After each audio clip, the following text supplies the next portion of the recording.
action. It cannot be discussed absent an emergency or an urgency. So under an urgency provision, to add something to the agenda, the following criteria must be met. An item appeared and has to be acted upon before the next regularly scheduled meeting. So that's how you get an urgency item on. So for example, you're applying for a grant, and for some reason the mayor or someone forgot to sign it, and you have to get it in tomorrow, you can add that to the agenda. It requires a 4/5 vote. So it's basically an unanimous vote. So 4/5 vote, put it on the agenda, it's then added to the agenda as an urgency item. There are three types of meetings under the Brown Act. The first one is a regular meeting, 72-hour notice is required, has to be posted as per your requirements that you do. Then there's what's called a special meeting, which only requires 24 hours notice. And then there's an emergency meeting, and an emergency meeting can be done with no notice to anyone other than the media. And the only difference between an emergency meeting, a special meeting, and a regular meeting is that an emergency meeting cannot go into closed session. It's like we have a pipe that breaks, as we had years ago, we had to go to an emergency meeting. Now, how do you get things on the agenda? The city, as with all cities in California, follows an abbreviated form of Robert's Rules of Order. It's not technically a Robert's Rules of Order, it's an abbreviated form. And under the rules that the city follows, the law in California is as follows. For cities and districts and planning commissions, the court always adopts the following law. It's substance over form. So as long as the item was properly on the agenda, as long as everybody was given an opportunity to discuss it, the fact that your motion is all messed up or something, the court would look past that and say, well, what was the substance of the motion and was that in fact passed? So it's always substance over form. So the only thing you can act upon in public is things within your jurisdiction. So for example, you would not be able to make a comment on the Middle East war or something like that. That's not within the city's jurisdiction. It has to be within the city's jurisdiction. So that's the only limitation. The way the Robert's Rules of Order, the rules, the guidelines we follow are as follows. The mayor, working in conjunction with staff, generally the city manager or the city clerk, sets the agenda. Now, in reality, the staff usually sets it and that sort of thing. If any one singular one of the members of council, that is not the mayor, if any one singular member of the council wants an item on the agenda, and if the mayor says, no, I don't want that on the agenda, then that person wanting it on the agenda makes a motion to include it to the next agenda, not tonight's agenda, to the next agenda. So that motion would be, I would like to add to the next agenda XYZ. It would require a second and a vote. If 3 of you vote, or the majority of you vote to put it on, then it's on the agenda. So mayor working with city manager, or motion, second, majority vote. Does everybody understand that? Okay, good, because that's, for some reason, I've been asked that question a couple of times.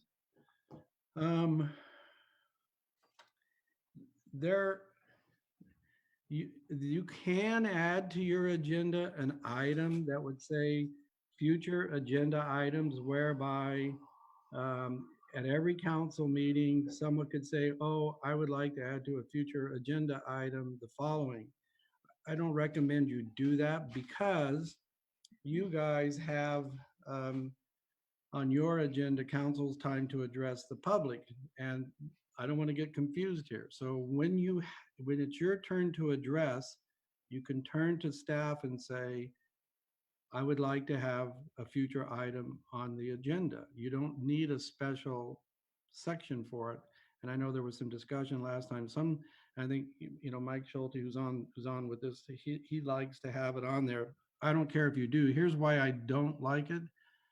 is because it generally generates a whole topic that the public might want to come in and say, we want to talk about the potholes, we want to do this and that sort of thing. And generally, what we like instead is that the public would bring it to staff's attention or bring it to one of your attentions, and then you would add it to the agenda. Some people, when they put it on there, they think the public can add it to the agenda, and we get bogged down. You can add it to your agenda. I would prefer that you do it under your time to address council and public. So that's when you would do it. Um, as far as realignment goes, I think I went over that last time, but I'll do it again. You have bylaws that provide that you have a mayor may pro tem or picked by a majority of the council. If you want to add realignment to your future agenda before the November election, the only basis upon which would be within your jurisdiction would be to modify the bylaws, those sort of things. So I think I've covered that a couple times, so I won't bore you with that anymore. But I would recommend that each of you get a copy of the ethics that you're bound by. It does require that we treat each other with respect and we run orderly meetings. So returning then to the Brown Act, I've talked to you about the agenda. You have to post the agenda 72 hours, 24 hours, or an emergency. And if you want a special meeting, that requires a motion, a second, and a vote. And there has to be a topic you can put, it can be thereafter conducted like any other meeting. It has to have the same agenda. Each agenda, as your agenda tonight has, you have to have all the items on the agenda are set by statute, most of them. Um, the consent calendar, the closed session, public's time to address, and those sort of things. Um, so we've talked last time, I think I mentioned to you, but I want to go over it again.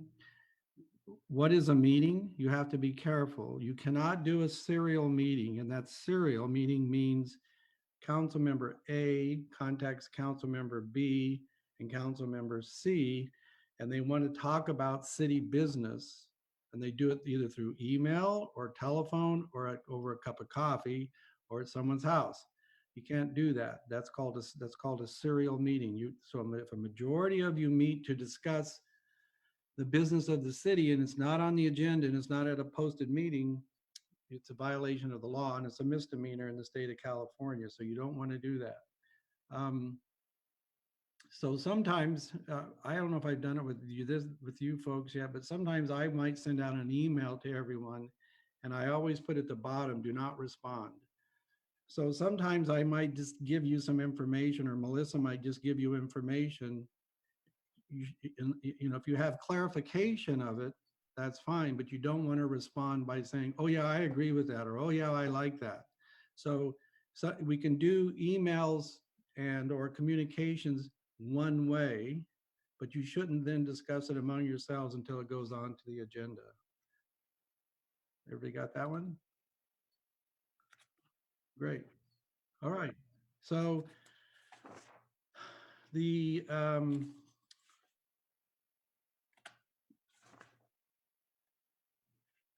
the as it relates to the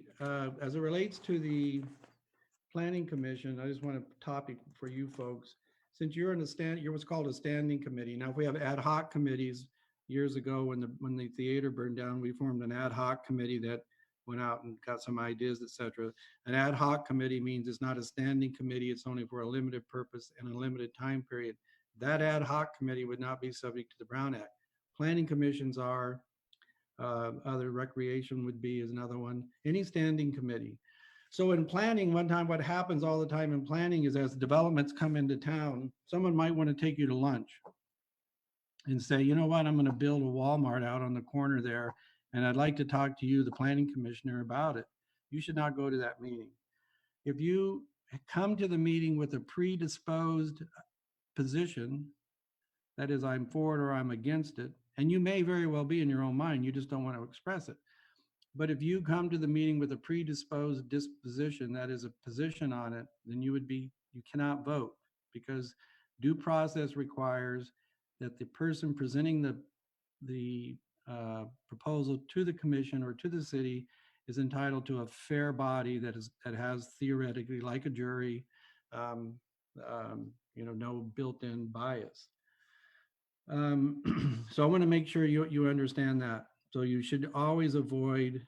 We've had over the years, we've had developers who have tracked down council members and all of that, and you just don't want to do it. And I'll get into gifts in a minute and tickets to Disneyland and things such as that.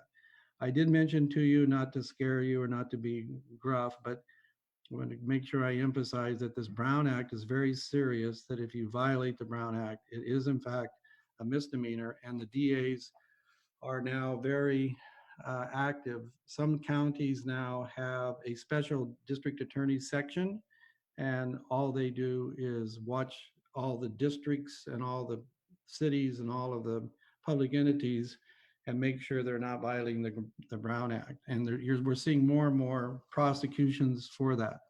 So you want to be extremely careful of that. You do not want to talk about non-agendized items. No matter how much you want to, you can't. So if you have something you want to discuss, it has to be on the agenda. And I've already told you how you get on. You ask the mayor to put it on. If the mayor won't, you make your motion, get a second, and if three of you vote, it's on the agenda for the next meeting. Can't go on that night's meeting. If you talk about non-agendized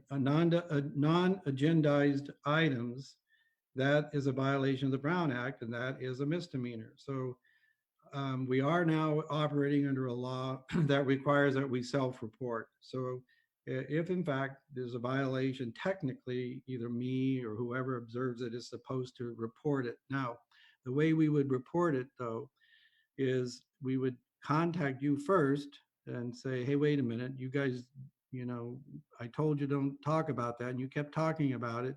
So you need to cure it. You need to go back on the next meeting and put it on the agenda and unwind whatever it is you did. In other words, if you talked about it, if you discussed a non-agendized meeting and took action, that action's void. We'd have to put it on the agenda and disclose to the public that it should not have been discussed nor voted upon. If you fail to do that, that's when the self-reporting kicks in. Is that like if you tell me so-and-so is violating the Brown Act, I have to investigate it. If I conclude you did, there's a 30-day cure period. If you can't cure it, then I have to report it. And same with you. If someone tells you that, you have to do the same. So it's pretty serious, and you just don't want to do that.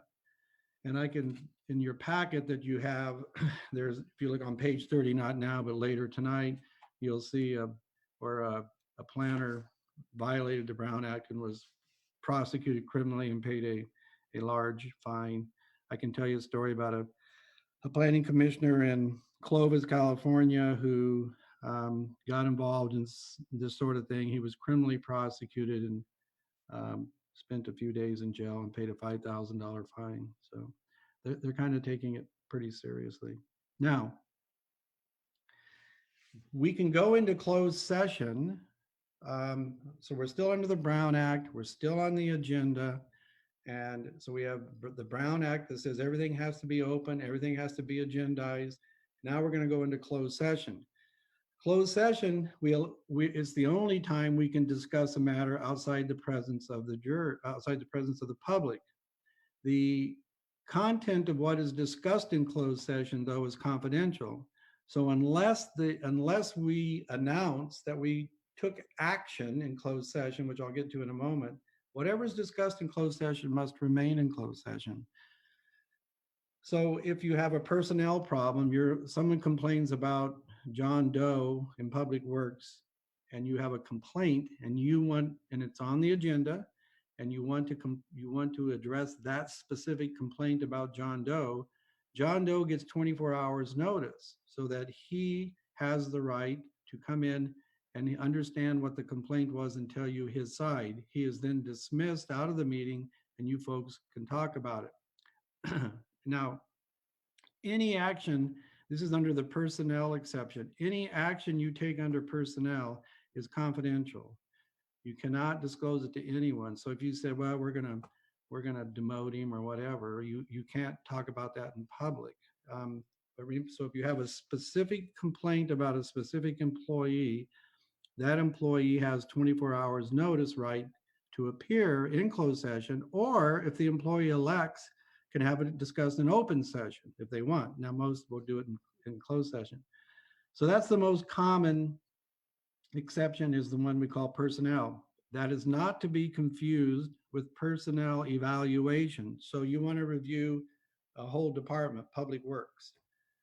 If you think public works as a whole, without getting into specific allegations about a person in public works, but if you think the department itself isn't doing its job, we put that under what's called personnel evaluation. We don't complain about a particular individual, but we talk about the department and say we think they're just not doing their job. And then you give direction, presumably, to the city manager to investigate it, or if it's something greater than that, to my office, and we investigate it.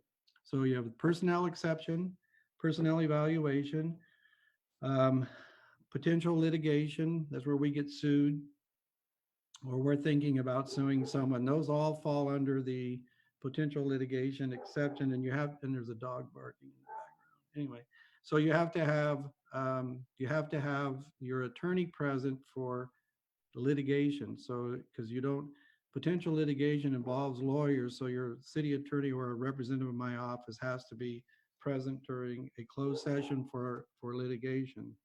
The next item would be labor negotiations, and I see you have that on your agenda tonight. So that's an exception. You can talk about labor negotiations. Um, the only kicker there is you can't really talk about in labor negotiations about a particular individual's salary. That's not allowed in labor negotiations. Labor negotiations are where you have a bargaining unit, whether it be the police or public works or whoever, however the bargaining units are broken down. They're saying, we want, you know, 10 more dollars for uniforms, or we want a gas credit card, or whatever it is.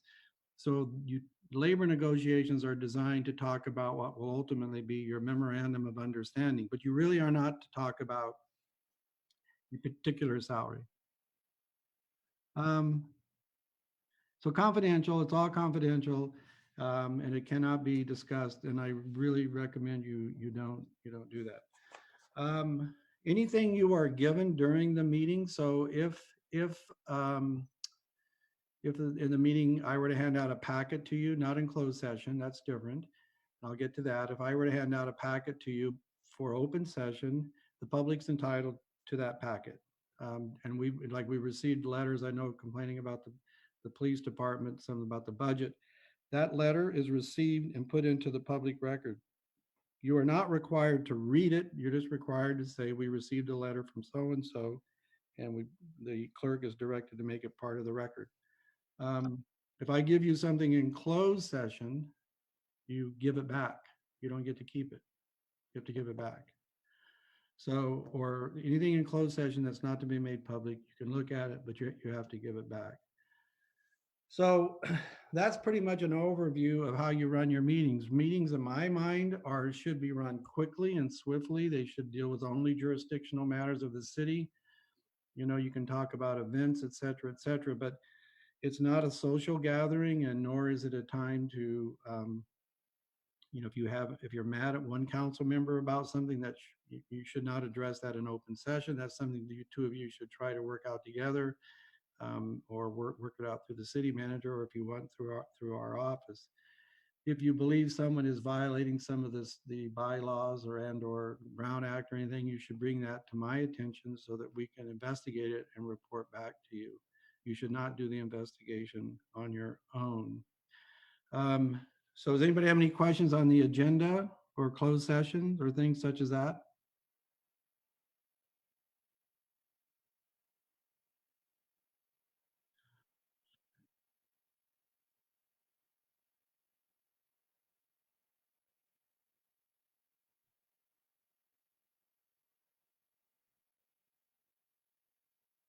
Okay, so let's talk about, it's a good question, and thanks for asking it.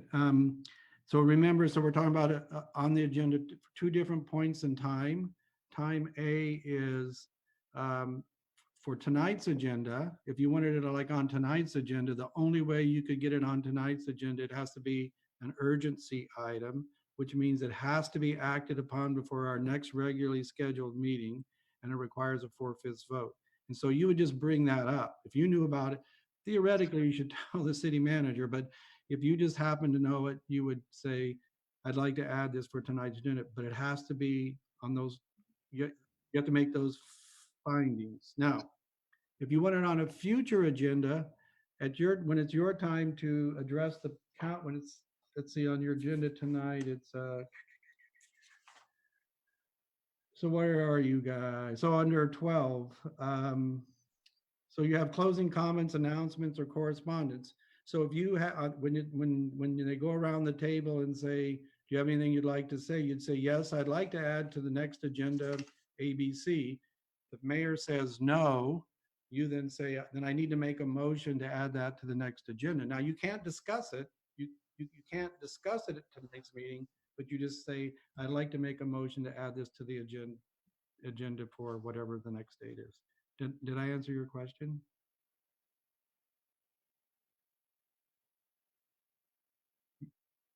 Yes, yes, yes, yeah. Prior to adjournment, yeah. Now, there may come a time, let's just be practical here. Let's say John Doe or Mary Smith stands up in the audience and says, I'm really sick and tired of the potholes on King Street. And you can't discuss it, but you can say, yeah, I don't like them either. You could at that point, under something like that, saying, I'd like to add that to a future agenda. That is, what is our policy regarding fixing potholes, and or what is it on a list? Usually Public Works keeps a list of what they're going to be doing over the next with regards to roads. So if there's nothing magical about waiting. So if the opportunity presented itself when the public's addressing, rather than discuss it, and you think it's an item of importance, you could do it then. Did that make sense?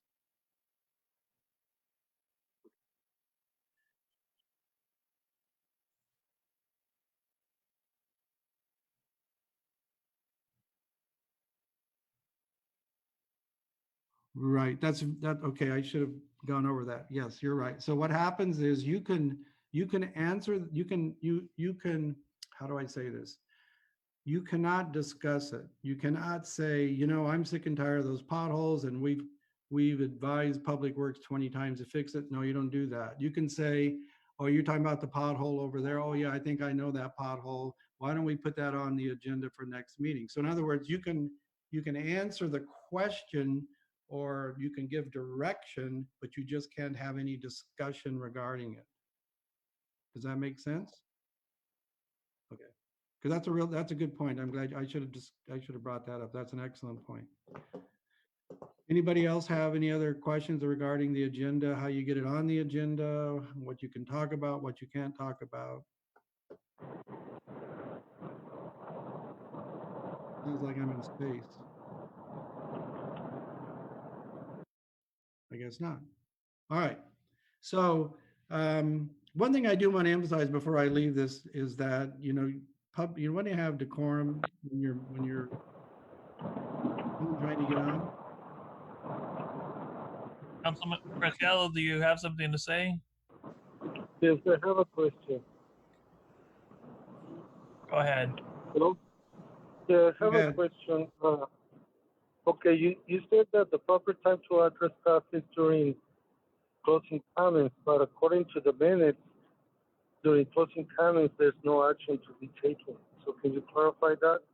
Because you did say that the perfect time is to address staff, but there's no item in the agenda where there is time to address staff, only closing comments.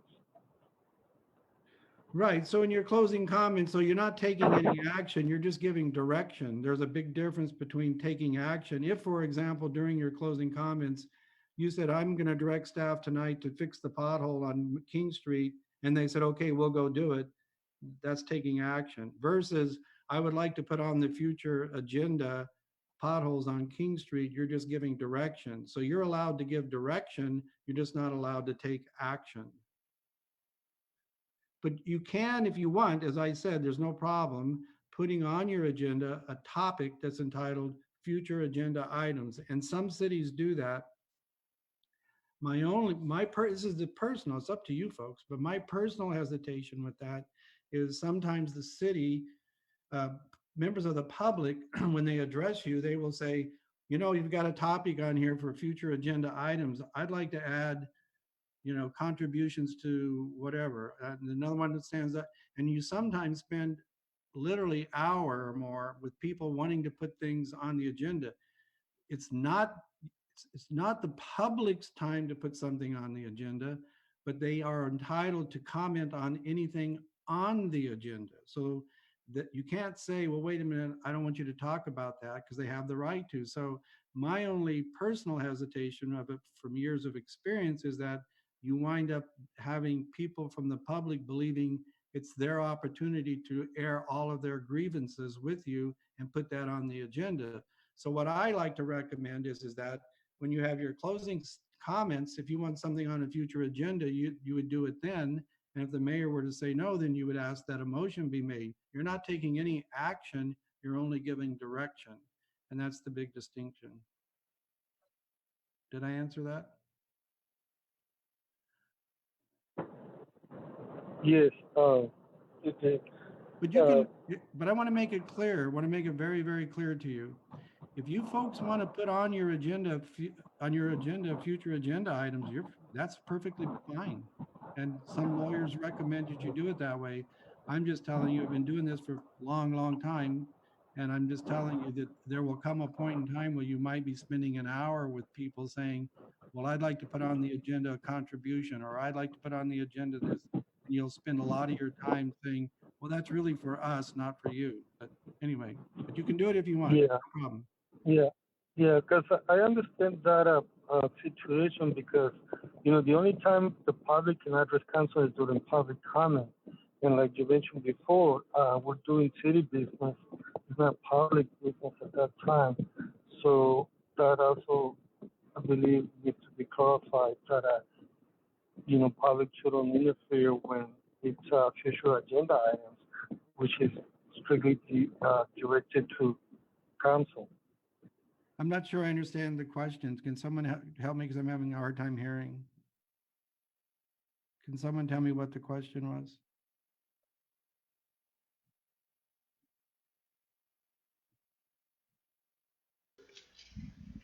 Can you just, what is the question again? Alvaro, can you tell me what the question was again, please? Well, what I was trying to say is that the public shouldn't try to bring agenda items when let's say there's an agenda, there's an item for future agenda items. The public should know that it's not. They shouldn't, bring that up because they can only address council during public comments. Correct?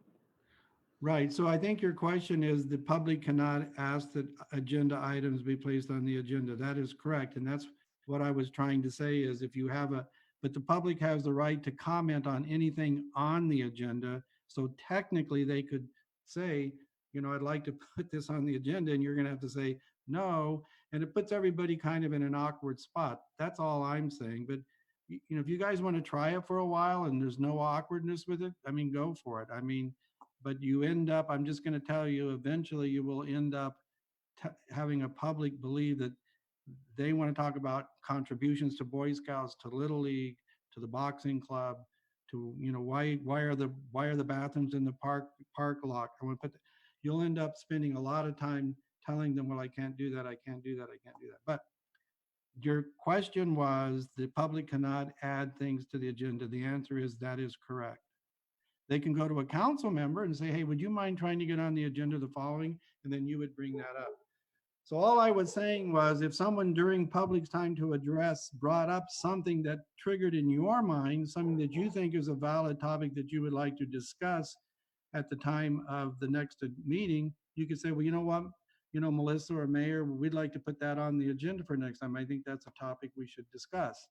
And if they agree, you're on. If they don't agree, then you say, I'd like to have a motion and we add that to the next agenda. I was just using, there's nothing dogmatic or set in concrete that you have to do it at closing.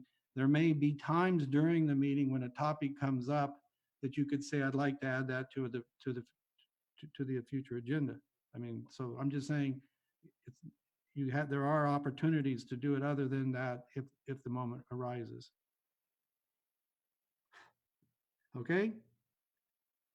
Okay, I think that's better because, like you say, as the situation arises, there'll be a time where there's that it can be asked to be placed on the agenda for future agenda items. Correct. You can do it. You could, again, if it is a topic that someone brings up during public's time to address, the public can't put it on, but it may be a topic that you're interested in and you think, let's put that on the agenda. That's perfectly fine to do it then. You don't have to wait. I'm just saying if the opportunity doesn't present itself through the duration of the meeting, then at the end, when it's your time to address, you would just say, because you're addressing the council, you're addressing the public, just saying, I'd like a future agenda item to be blah, blah, blah, blah. And you're not taking action, you're just giving direction. That's the distinction. Okay? And that is very clear. Okay? Yeah. So if council, under item 6, under mayor and council members' successor agency items for consideration, sorry, I'm stuttering. That would be a time too where if the mayor or mayor pro tem or council wanted to add something, that would be appropriate to add there as well? Right. Okay. Anytime you have the floor, you could be talking about cleaning bathrooms and say, oh, you know what, that reminds me. I want to talk about putting a new roof on the recreation building. I mean, there is no prohibition from you making that moment, but I'm just saying, if there's not a logical moment during the meeting for you to do it, you would do it at your time when you address council and public and communication and correspondence. That's what the whole point is. And again, you're not taking action, you're giving direction. If you believe it's too confusing, add future agenda item to your agenda. That's up to you folks. You can, matter of fact, you could vote on that tonight if you wanted to. I'm just saying, in my experience, you get bogged down with a lot of public thinking they can add, and then you end up spending a lot of time telling them no, and they're thinking, well, who do you think you are? So kind of, honestly, from a PR perspective, it might put you in an awkward spot, but that's up to you folks. That's just my recommendation. There's not a requirement either way. Okay, did I clarify? Okay. So public records, I'm going to run through this real quick because we're running short on time tonight. The public records are basically, we define the Public Records Act as by its exceptions. So everything is a public record basically, except drafts, personnel files, and those sort of things are not. You folks really wouldn't worry about that. Anytime we get what's called a PRA, Public Record Act request, it's usually referred over to our office and we respond to it accordingly. But you need to understand something is that your personal emails, if you have a personal email account and you discuss public business, the city's business on it, that email could technically be under the Public Records Act. There's a new case out on that where your private email, if you're discussing public business, that could in fact result in there being you'd have to make it part of the public record. So I just want to caution you, do you use your personal email only for personal things, not city. I'm gonna tell you a quick story real fast. I don't do social media for a lot of reasons. One is I'm not savvy enough. And secondly, I can't believe anybody be interested in what I bought at the grocery store. But if you are a social media hound, there's a case we had once in another city where there was a question as to whether or not the city employee was texting at the time of an accident. And the police, the CHP investigating it had determined that he was not. And then he, on his Facebook account, sent out a note to his friends saying, man, I dodged a bullet. I was texting and they didn't catch me.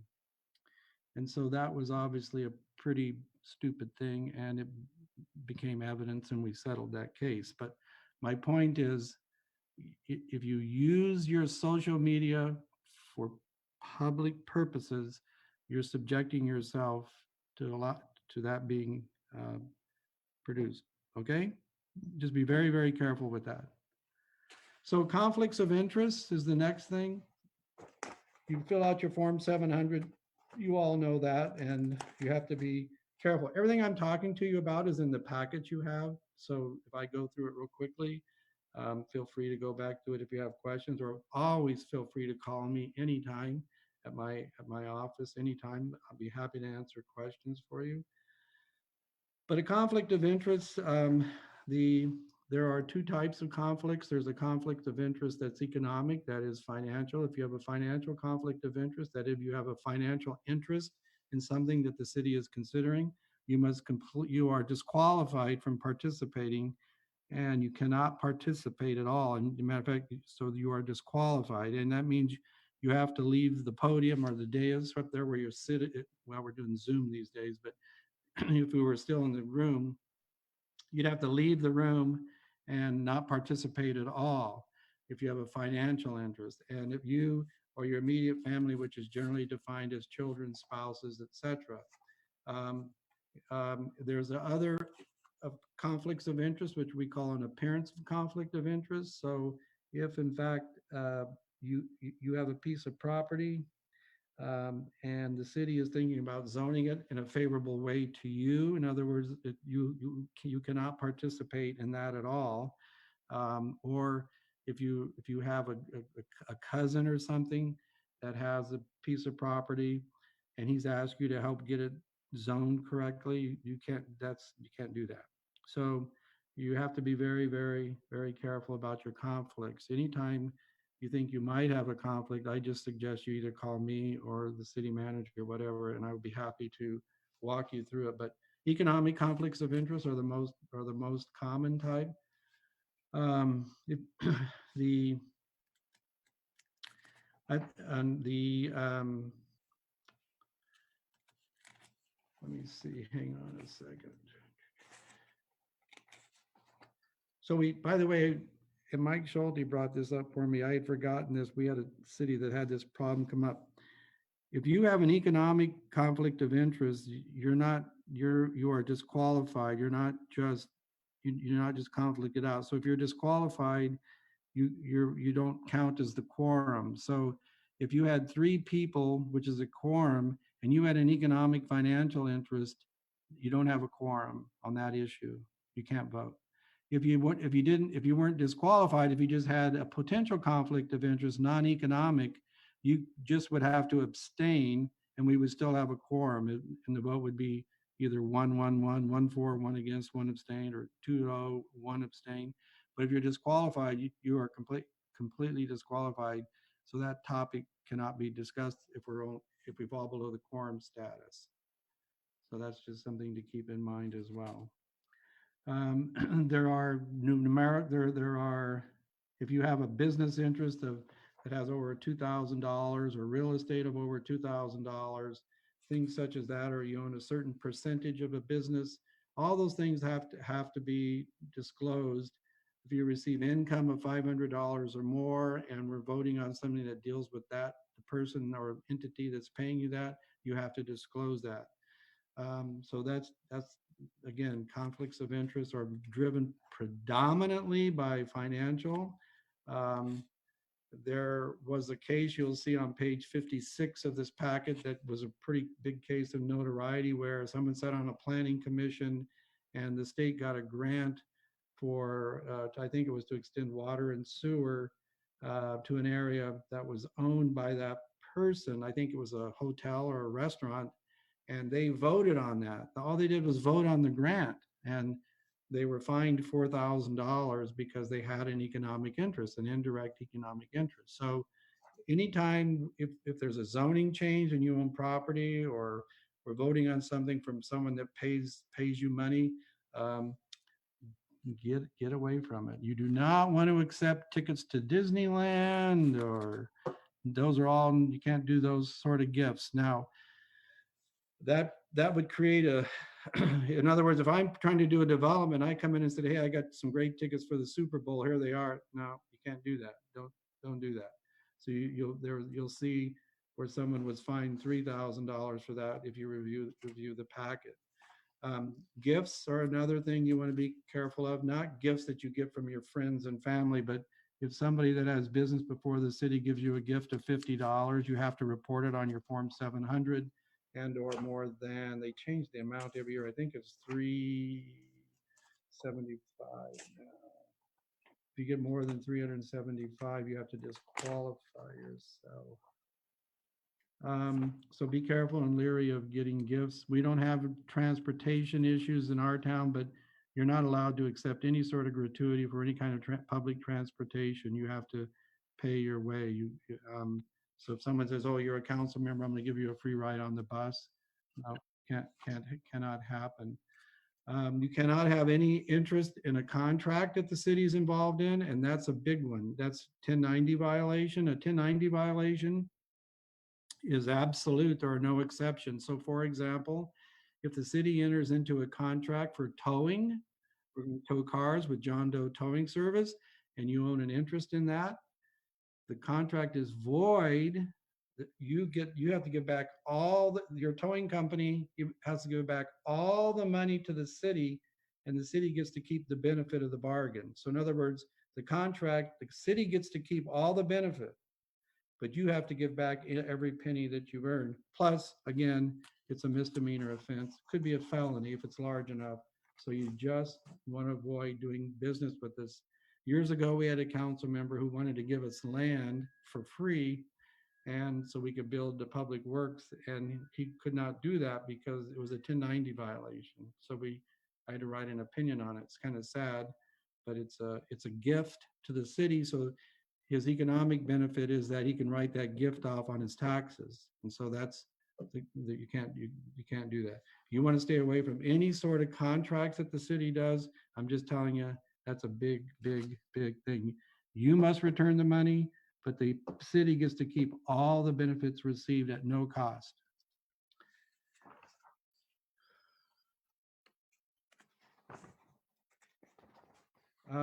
There's a topic that I need to touch on real quickly, and then I'll be through with a couple closing comments.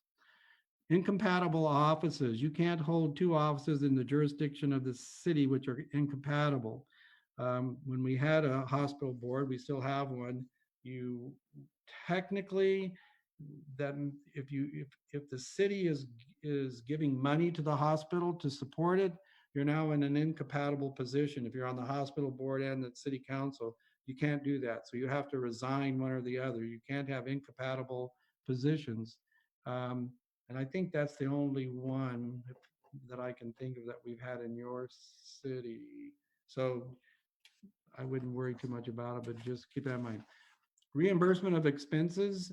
You have to always submit your vouchers for reimbursement. If you take your spouse to a public funded function, you have to pay for the spouse's lodging and or food. You cannot charge that to the city. So if you buy dinner, as crazy as it sounds, and you're authorized to have dinner on the city's ticket, and your wife or friend is with you, you should put them on a separate ticket, because we cannot pay for any spouse or children's costs. I will tell you how ludicrous it is, but I've never known anybody to enforce it. Let's say, for example, you're checking into the Holiday Inn and you have your spouse with you, and you get a double bed, and the hospital has a charge for a couple of $100. If you're a single, it's only $90. Technically, you're supposed to pay that $10 difference, but I've never known anybody to enforce that. But that's how technical it gets. By the way, the gift limit is $50 or more per year per source, and you cannot accept more than $500 per year per source. So it's $500 now. So if you get a gift of $50, you have to report it on your Form 700. You cannot accept a gift of $500 or more. If the person you received a gift from, if it's a valid gift, comes before the council, you have to disqualify yourself. You cannot participate in anything regarding that. You cannot use public You cannot use city or public assets for your own benefit. Mass mailings, photocopying, telephones. Those you can't use them for your own personal. Um, like you can't come into the office and say, "Hey, would you mind, scanning and emailing this to my boss?" You can't do that. So stay away from that. Meals are a gift, by the way. I don't know if I've told you this story, but somebody once went to the Vintage Press in Visalia and ran up a tab of about $500 for a council member. The city didn't pay for it, but the council member got a $200 bottle of wine, and that's a gift that you have to report, and you don't want to do that. I mean, you can, but I just recommend you don't. Um, you can't, if you're asked to speak at a ceremony of some sort as the council member, you're not allowed any honorarium. You're not allowed to take it. We'll give you $50 for your time if you come speak to my group. You can't do that. No honorariums. And if you do get it and you forgot about me telling you not to get it, return it immediately or donate it to a charity and you'll be all right.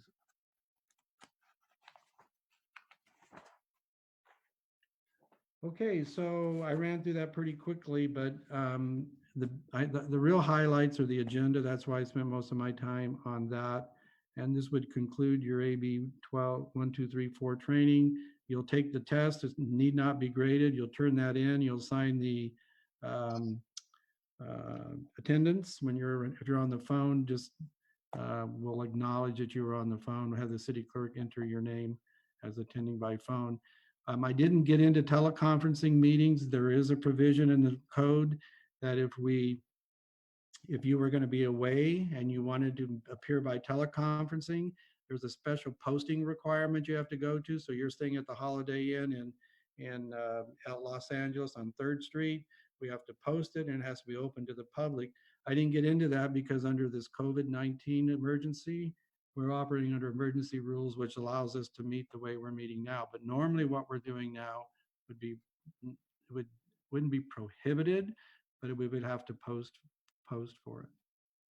I just want to conclude by saying one final thing. I've been your city attorney from almost the inception. I've been going for a long time, 30 some odd years, and I've worked with every city manager, just so that you know I've been around a little bit. We've had divided councils in the past. They're difficult. My job is to carry out lawful directive from the majority of the council. I don't pick sides. I don't play politics. Whoever gives me a three majority vote, I do that. Now, I just want to point out, though, that I could tell from the last couple meetings that I've attended. I don't attend night meetings much anymore because I attended about 8,000. You want to you may not like your fellow council member, but you don't want to exhibit that in public. It's part of your code of ethics. You show the proper decorum. If you don't like the mayor, you don't like the election, there's a provision in the law that says we wait till the next election and you can have your day and you can have your opportunity. If you don't like the city manager, you take it up with her privately. You don't do it in public. If you don't like the public works director, you take that to the city manager. So if you don't like the public works director, you go to the city manager, who then tells the public works director where the complaint is. If you don't like me, you go to the city manager, she tells me. In other words, you have to limit your anger, if you will, in public, because you're running the government. You're not in, you don't want to exhibit this. What appears to me, you guys are going down a divided council, which is fine. 3-2 votes are fine, but let's do it with respect and decorum if we can. Does anybody have any questions of me?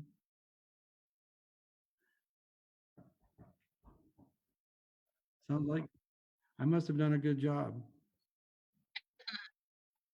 All right, so I'll check back in with you in a bit, okay?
I'm not sure if anybody's there. This is Mike Schulte. I just thought I'd see if my audio was working.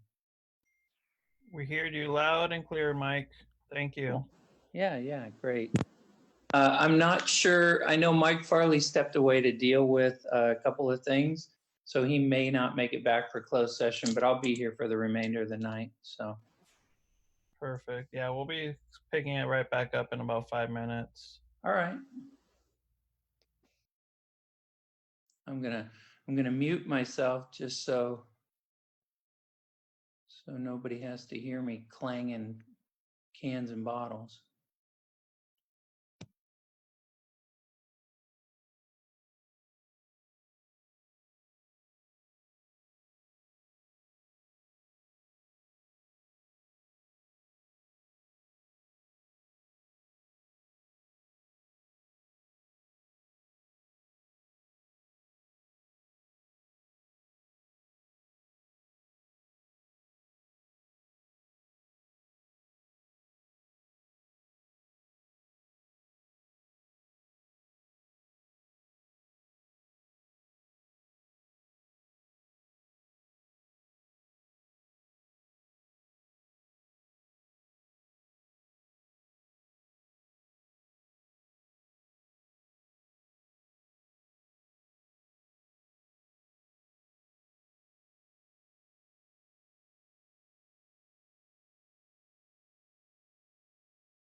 Are we back in session, Mayor? Yes, ma'am. Oh, okay. We're back on, Okay. out of closed 6 o'clock. session, 6 o'clock. back to the regular city council meeting. I was just waiting for, This meeting is being recorded. okay, awesome.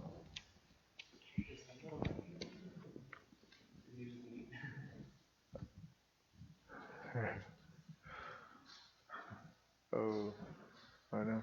Now you can see who's on there. Let us know when we're back online, Mr. Roberto.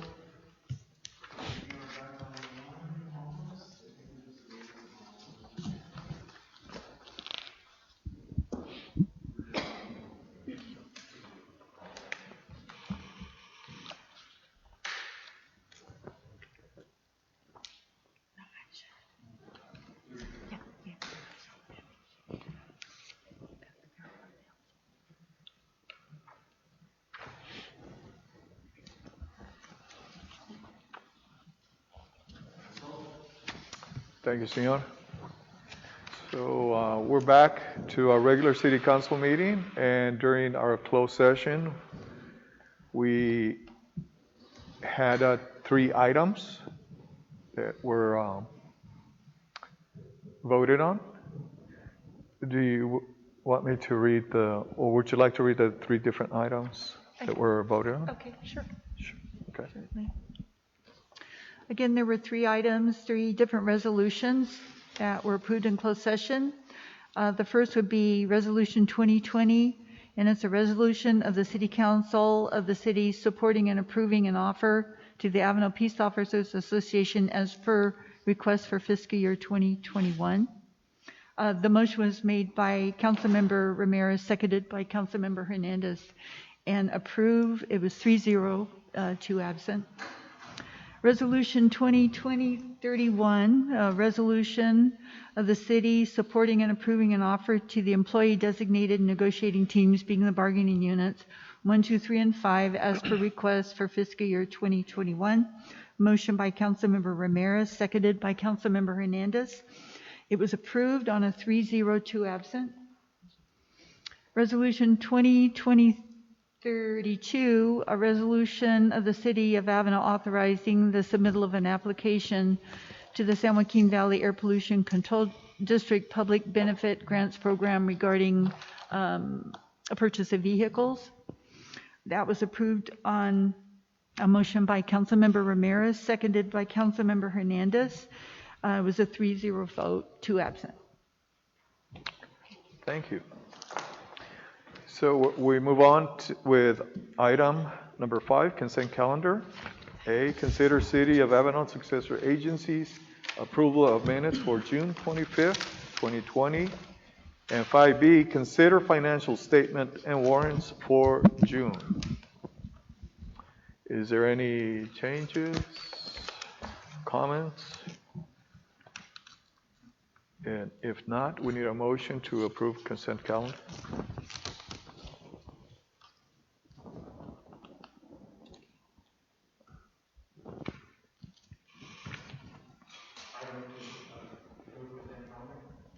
Okay, we have first. Is there a second? I'll second. Okay, first and second. Councilman Hernandez. Councilman Ramirez. Aye. Mayor Ovalle. Aye. Okay, 3, 2 absent. Very good. Okay. So we will move on to item number 6, which is mayor and council member successor agency items for consideration. A, consider an emergency ordinance ratifying action taken on June 25th, 2020 to make mandatory all commercial businesses, store owners, and other working in places of business within the city limits of Avenal to wear appropriate facial masks, and further, require the public customer patrons to wear facial coverings while in stores, places of business due to COVID-19 pandemic. Okay. Hello? Yes. Yeah, this is Councilmember Preciado. For some reason, I was marked out of our closed session, and I've been listening on the regular session. So, President. Okay. You're loud and clear. Okay, we're on item 6A.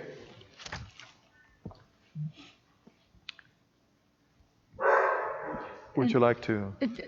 Just briefly, from the direction that was given by the city council at the last meeting and the concerns that were raised and direction given, we drafted an ordinance which was also reviewed by our city attorney that all places of business shall require all employees and also patrons, customers, the public to wear masks when they enter into their store or in indoor areas if people are lined up. It does give some exceptions, which we were required to do as well. It explains what a facial covering is. It also, in section 5, that is the penalty, and that is the penalty amounts as per the municipal code. It is considered an infraction. The first offense is $50, second offense is $100, and again, this is within a 1-year period.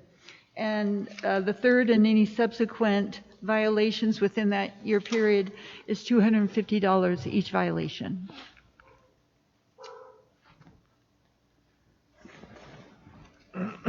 It's, I'm sorry. it's in there. It was a. It's in the background. Okay. Sorry. I thought we said done something wrong. It also gives direction to the Avenal Emergency Services Director and the Code Enforcement to give regular reports to the City Council as to what is going on. And again, this is just action to ratify the direction that was given to staff at the last meeting. It is considered an emergency ordinance, and what we are asking that the council consider waiving both readings and make the appropriate findings that it is an urgency ordinance, and that this ordinance be put in place immediately upon approval by council. Any questions? Yeah. Will any bit, better said, would all businesses have to comply after this ordinance is included? Is there any, basically my question is, do all businesses have to abide by this resolution? All commercial businesses as defined. Okay. And it could be a service as well, but it's considered a business.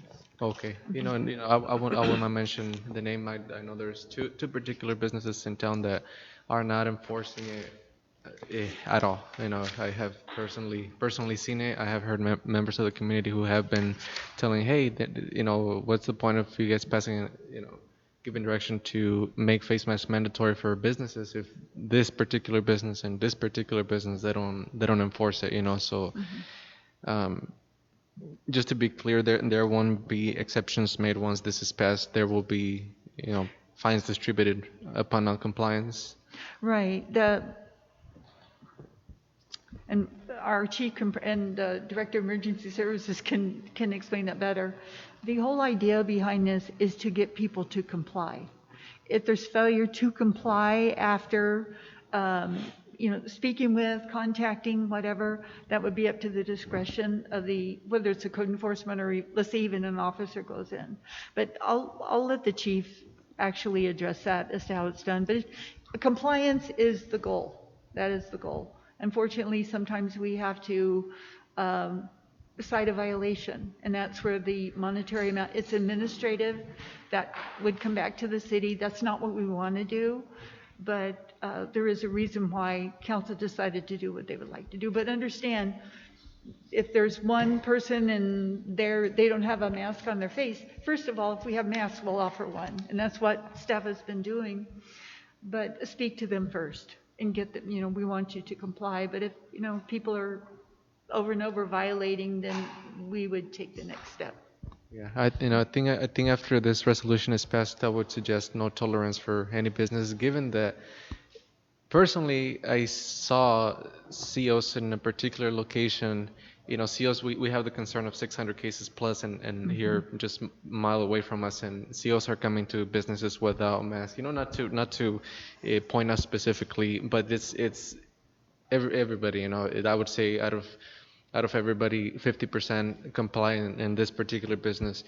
So it needs to be talking to them hasn't worked out as good lately. It should be more about enforcement, and I know a lot of cities that are doing fines, and they're not $50. They're way up there for non-compliance. Um, yeah, the community is concerned, and I think that if we don't enforce it fully in some businesses, but we do in others, that would be considered, not appropriate, not fair Fairly. for the others. If one is lacking and that there's, you know, 20 businesses that are complying because of that one, we wouldn't even be able to enforce it. How can we enforce it? This one, we're not doing anything about this one, but we're telling everybody else. You know what I mean? It's just a concerning issue. Thank you. All right. Any other comments?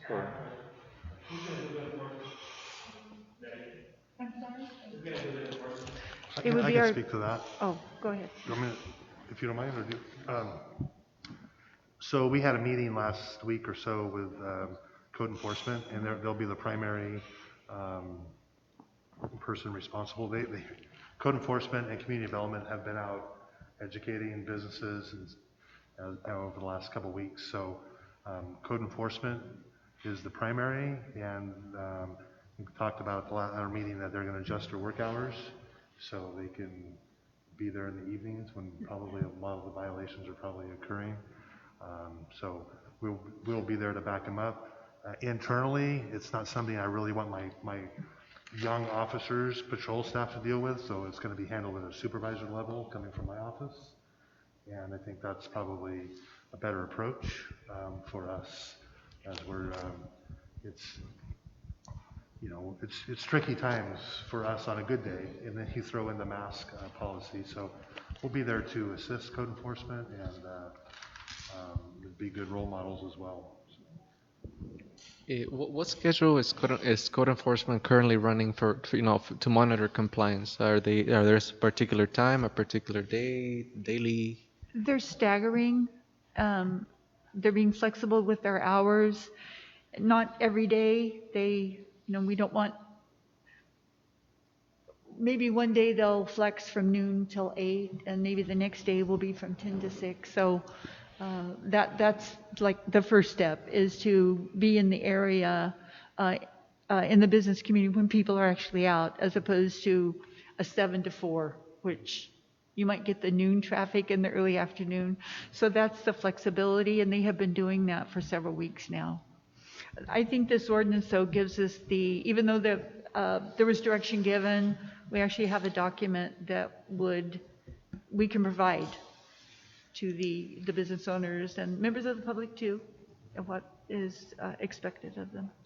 Have there been any fines given out to any business? No, Zero? not that I'm aware of, and I'm certain that Mr. Chavez would have let me know. Okay, I know for a fact there's violations. Some violations that I have seen immediately. I let you know. Yes. So if we don't enforce a policy, the policy becomes void. In my opinion, taking it from a business perspective, if a company policy is not followed, if you don't enforce it with everybody, again, it's in a business sense, it's a discrimination. The first step was administrative, that up until this point, once we vote on this, and if this is approved, then it's going to be a mandatory thing, that if they don't comply, guess what? There's going to be a consequence that will follow. Okay. So. And after passing this ordinance, does it become effective immediately or? Immediately. Immediately. Yes. Okay. Okay. If I could just have another minute on this, just real quick here, and not to say the virus, I'm here to tell you the virus is here. I'm not here to downplay it, but I do see the numbers quite often to the point where it keeps me up at night. But the prison out here, the numbers have reduced, the recoveries have increased, and the numbers are just coming out a little bit at a time. So I know that should be some comfort, but I agree, you can't let your guard down. You still have to take care of yourself, but it's not the big, 150 at a time we're seeing. I might see like 3 or 4 over the course of a week. That's about where they're at. It's just a side note, and as the chief has said, this is very real because I've had relatives lose their loved ones to this. So I take this very seriously. You know what? And we are in a nation of choices. And you know what? If I'm told this will keep me safe, keep my loved ones safe, by all means, you know what? I am going to choose to wear this. Now, unfortunately, there will be some people who will fight this. Never mind that it will help them and keep them safe. But, you know, we do what we can and we move forward. So with that in mind, any other comments, questions? On the weekends, are the code enforcement going to work on the weekends, like Saturday and Sunday? They have over the last, they didn't this last weekend. Let me step back. I believe on Sunday we had one person out. The weekend before, yes, they did. And then the weekend before would have been the council meeting. So that's just when they were starting to flex. A suggestion, and I don't know if there's anything that you would need from us, Chief, in order to, for police. I think personally that this would be the most effective, along with code enforcement. Mr. Ramirez, can you put your mic up? Sorry. While the police officers perhaps they're doing, they're patrolling, just, simply observe if businesses are complying. Sometimes what I have done, I took it on my own hands after this was passed on the past meeting to just park outside every business and observe compliance. And that's how I can tell you that there's not very many on two particular ones. It's just something to consider. I don't know if that's within the emergency services as USI director, or if you need anything from council to make that happen. No, I'm good. Okay. Okay. I can tell you on the flip side of that, I do some grocery shopping at one of the major grocery stores in town, as well, and I was happy to see some 100% compliance. Yeah, a lot of people are complying, and that's. They might have saw me walking around a mask, I don't know, but everybody had their masks. Yeah, of course. Okay. So if no more questions or comments, we need a motion for the approval of this emergency ordinance.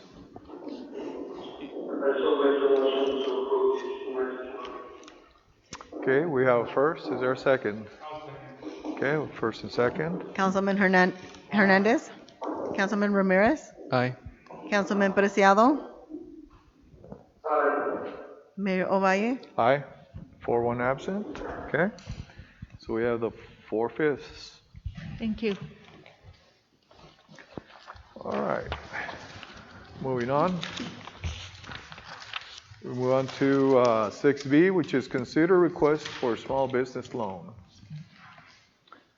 Yes, Mayor, members of council, the small business loan program actually did very, very well, and the funds were expended very, very quickly. We were able to help 16 applicants, and then at $3,000 apiece, and then another application for $2,000. Rumbo Travel was the last to submit, and between their submittal and Mercado Latino's submittal was just a few minutes. However, it was the first come, first serve, and we were going forward as such. Mr. Romero is asking council's consideration to if they would actually fund him the $3,000. His travel agency has taken a big hit. He filled out the appropriate application. He has his business license, so he's met the criteria that was established. Of course, city staff could not provide the funding because there was only a certain amount that was actually approved. And I'm not certain, but I believe Mr. Romero had wanted to address the council, but I can't tell who's on the phone. Mr. Romero, are you online? Melissa Fernando, I didn't see him online. Okay. Okay. And I didn't get any notification Okay. that he was actually dialing in. Okay, thank you, thank you. Again, staff cannot do this. Council committed a certain amount, and that is what has been expended. We're just asking for council's discussion. If there's any direction or action, it'd be totally up to council.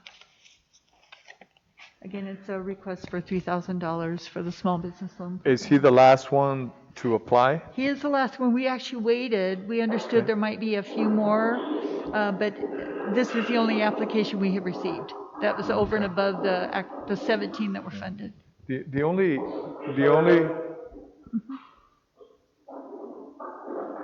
okay. My only comment to this would be that, we opened it again. What if 10 more come in with a request? Was the loan denied because it completely ran out of money, or there was partial amount? What was the reason for his denial? The Mercado Latino got the 2,000 that was left over after the 50 had been expended. So it was 48,000. Then the last one got 2,000. Okay. So he was the very last one to apply, but the money ran out.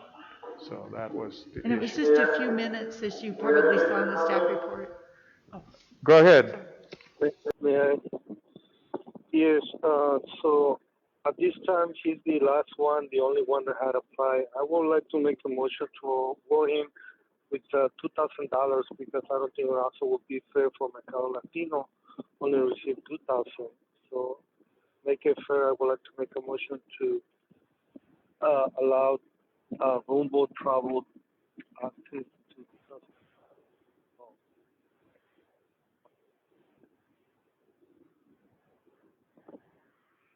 And the last thing that you said.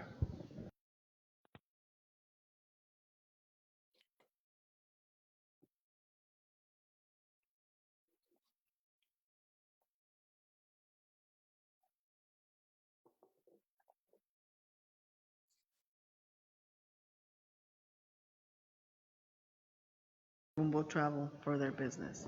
Okay, is that what you understood? I'm glad you heard. Okay. I couldn't hear. So there is a motion on the table.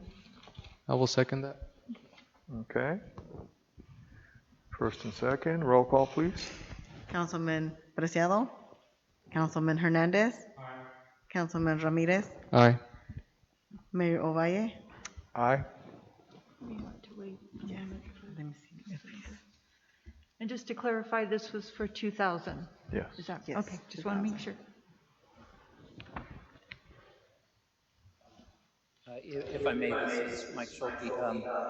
So I know that the other council member dropped off. If the council wants to try and include his vote later to see if he dials back in, the council could certainly table this matter to the end of the council meeting to include his vote. It's going to pass anyways, but if the council wanted to get his vote, that's something the council could do. Oh, that's Henry. I think he's back Here he online. comes. He's coming back on. Mr. Preciado, are you back online? Yes, I'm back online. Can you Okay. repeat that again? Go ahead and ask for his Roll call. vote. Councilman Preciado, do you approve a motion that you made for $2,000 for Rumbo Travel? Yes, okay.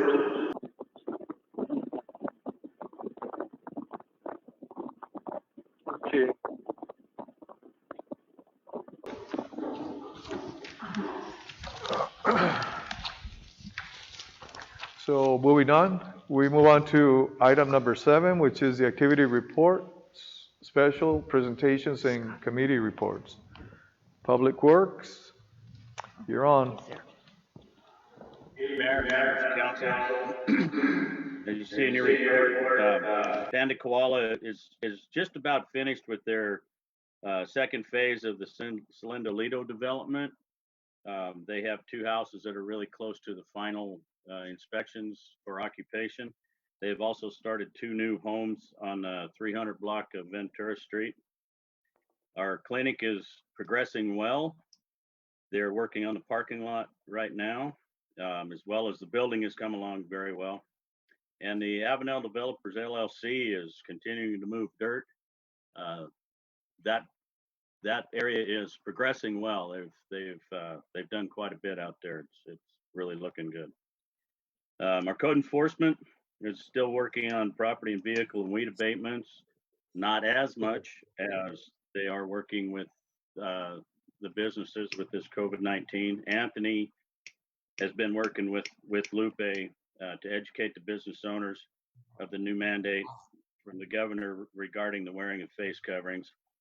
And they did all week continue to monitor. I can say that tomorrow, Lupe will be working from 1 o'clock till 7 o'clock.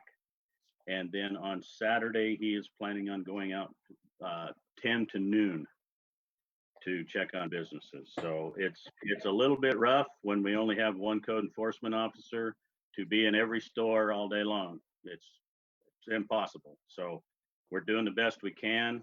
Now with this being ratified, they can start giving out the warnings or citations or whatever's going to be necessary to get the businesses to comply. Parks and landscape are continuing to maintain all of our landscape areas.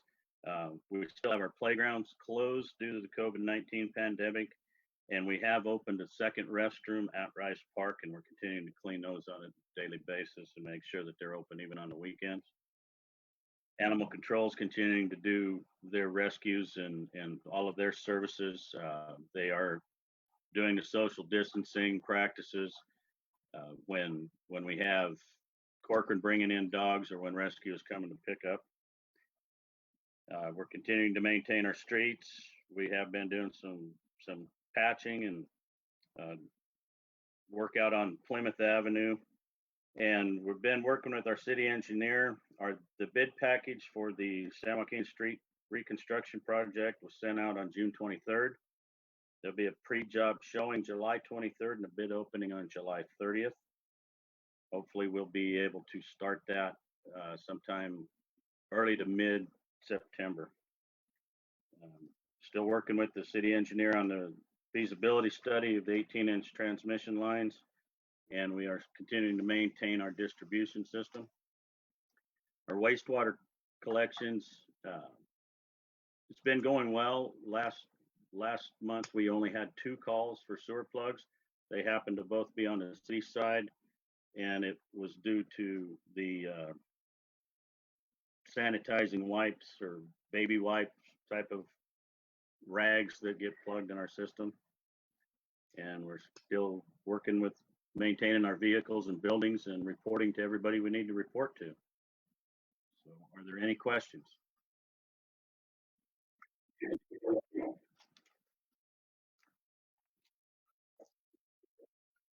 Thank you.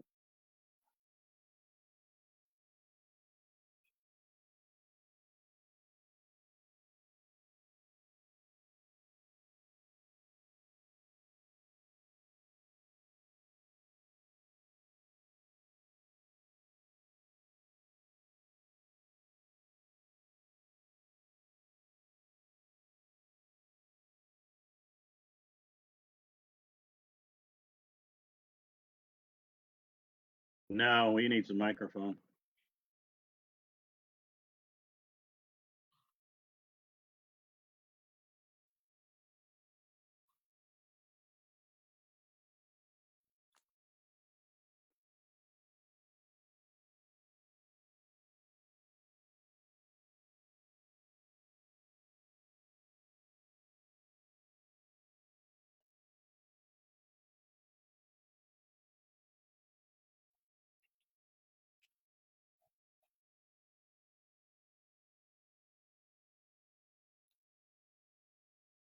Yeah, he's coming through now.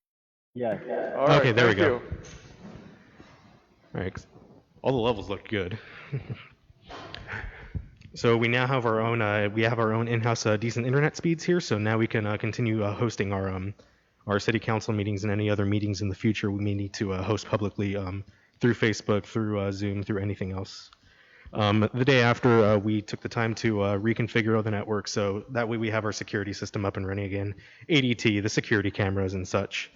The mesh network, just the little hockey pucks that we use to ensure that all the Wi-Fi in the facility is accessible at in any part of the theater. Starting on June 16th, every Monday and Wednesday, I've been working with the Recreation Department to distribute student lunches to students. It's been we're hitting about 100 to 125 participants per day, so we're looking pretty solid there. On June 24th, we went ahead and tested some equipment to see what we can do as far as hosting a drive-in movie goes. We worked with PD to make sure the parking situation was solid. Our FM transmitters, so we can push out audio to the car's radios. That way, we're using that instead of individual loudspeakers. Our projector is good to go. It's capable of hosting films outside at the come evening time. Around June 26th, we went ahead and took care of the Kings County Fire Department, allowed us to film a safety video to help out with the 4th of July ceremony. We didn't have our own celebration here, but we did want to have a sort of a safety video to go out to both parents and children alike, just to make sure they're handling fire, both fireworks and any fires in the home, managing a stove comfortably. Along with that, I've been helping out the Recreation Department with their online Kid Spot program, both editing videos and scheduling the posts throughout the week. Upcoming tomorrow, we have our first outdoor film. We are playing Pay It Forward. We're going to be starting that film at 7:30, so we hope to see you all then. It's been a long time coming with COVID-19 not being able to host events, but I'm really happy that we're able to do this. And, well, I hope to see you again. Any questions? Questions for Humberto? No? All right, Humberto. Thank you.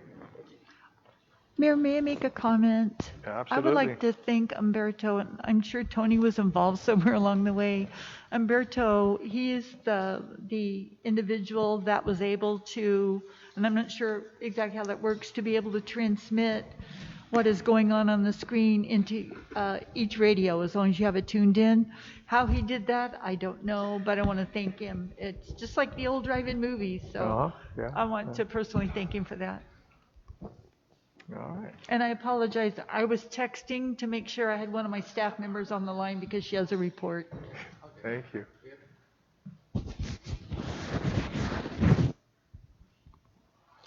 All right. Okay, then we'll go to 7B, special presentations. There is none. So we're moving on to item number 8, which is public comment, announcements, and scheduled appearances. Sanji. Any person may directly address the city council agency on this time at any items of the agenda or any other items of interest to the public that is within subject matter jurisdiction of the city council, successor agency. State law prohibits any members of the city council agency from commenting or acting on matters not on the agenda. 3 minutes are allowed per person. And I have a couple of letters that I'm just gonna enter into the record. One is from Mr. Christopher Mendoza. Another one is from Gustavo Morion. Another one is from Veronica Aguirre. Howard Kindler. Howard Nadler? Yeah, Howard Kindler. And then I have another one from Don. And I have another one from, I can't read he's from 729 Shasta. Sentian? Mr. Sentian? Yeah, Sentian. And then I have another one that was entered by a proud and productive member of our community and society. Okay. And then another one from Isela Jimenez, Principal and Community Engagement Coordinator.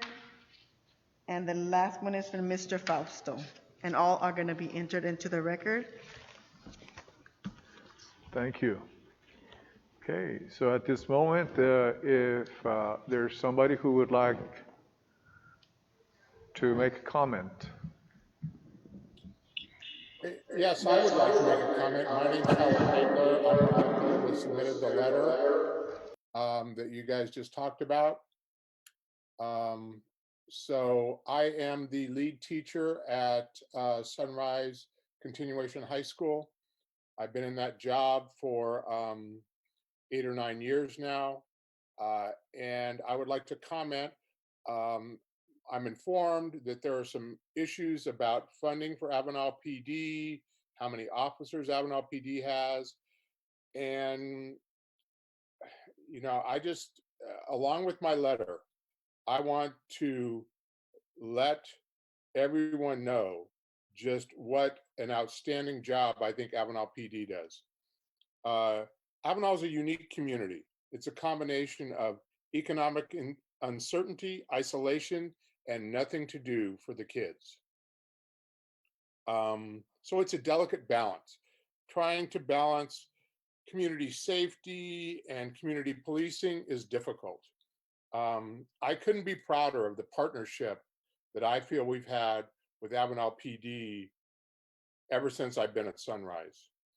They are always available if I call. I have cell phone numbers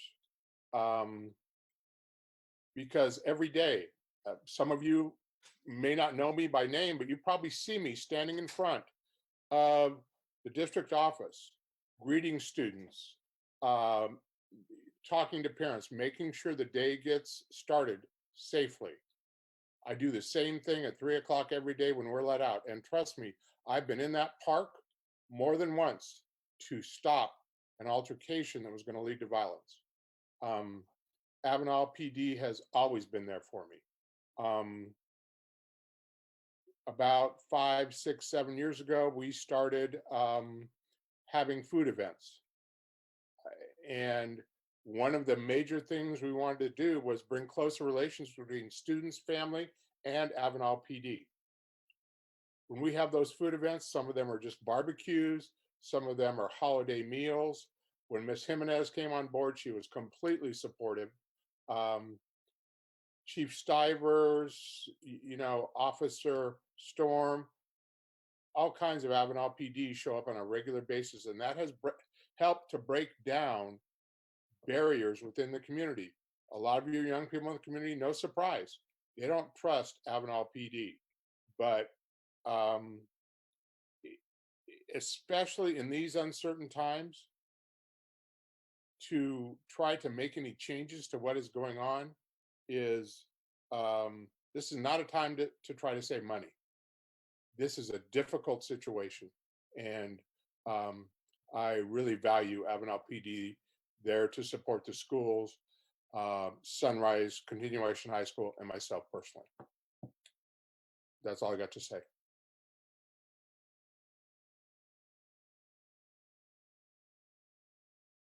Hello, can you hear me? Hi, this is Estela Jimenez, and like Mr. Nadler said, I just have a comment. I would like to read my own letter, if that's okay. Okay, so being a lifelong Avenalian, I can say that there's a drastic difference between having a substation. When I was young, growing up, we had Kings County Sheriff Department out in Avenal. And although they did the best that they could at the time with limited resources, and Avenal Avenal was just a revolving door for officers. It was difficult to have any preventative measures in place. They responded in emergency situations, but having a police department with dedicated officers that know the community, our families, and our challenges has been so much better for Avenal. As a school administrator, I can attest to the efficiency of APD. Not only are they available, but they take a community outreach approach to prevent crimes and build trust with the people of Avenal. They have always gone above and beyond to serve our community and get involved in all aspects associated with the city and Reef Sunset Unified, from teen pageants, graduation ceremonies, and barbecues with alternative ed, as Mr. Nadler said. I can't speak for all departments in other cities, but I can say without a doubt that having Avenal Police Department has made a huge difference with our youth, and it is a blessing. So I just wanted to share that with you guys.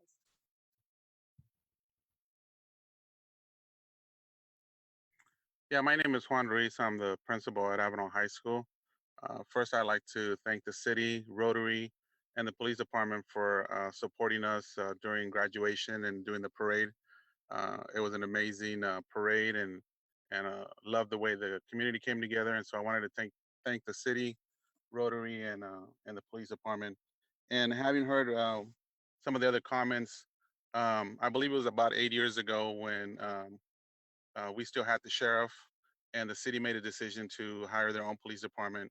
And as a principal at Avenal High School, I've seen a huge difference just in discipline and crime that has happened. When I first came about 10 or 11 years ago to Avenal, discipline at the high school was out of control. There was a lot of things going on that the sheriff department was struggling to deal with. And so when the city made the decision to have their own police department, I think is one of the best decisions that they've ever made. We steadily have seen discipline and the crime and at the high school and in Avenal decline. And I think that's a huge reason is because of the police department. They have built relationships with our students. They've built relationship with the staff. Their police department, we know who they are on a personal basis because they have gone above and beyond to build those relationships. And so hearing what we just said, I believe that, and I know that if anything changes, we will start to see changes in Avenal, not for the better, but for the worse. And once again, I just want to thank the city for all the support that they've always provided us at the high school. Thank you.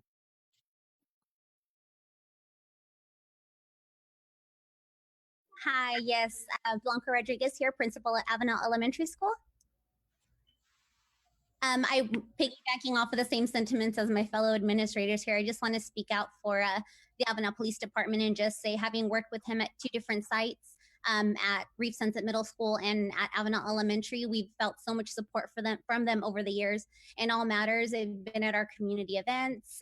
They're ready on call whenever we need them, regardless if it's the officer that's assigned to schools or not. I think we've probably met and have communication with all of the officers because they're also readily available when any situation arises at our sites. So I just wanted to share the same sentiment as my fellow administrators. And also thank you to the Recreation Department for allowing me to be a part of the summer reading program.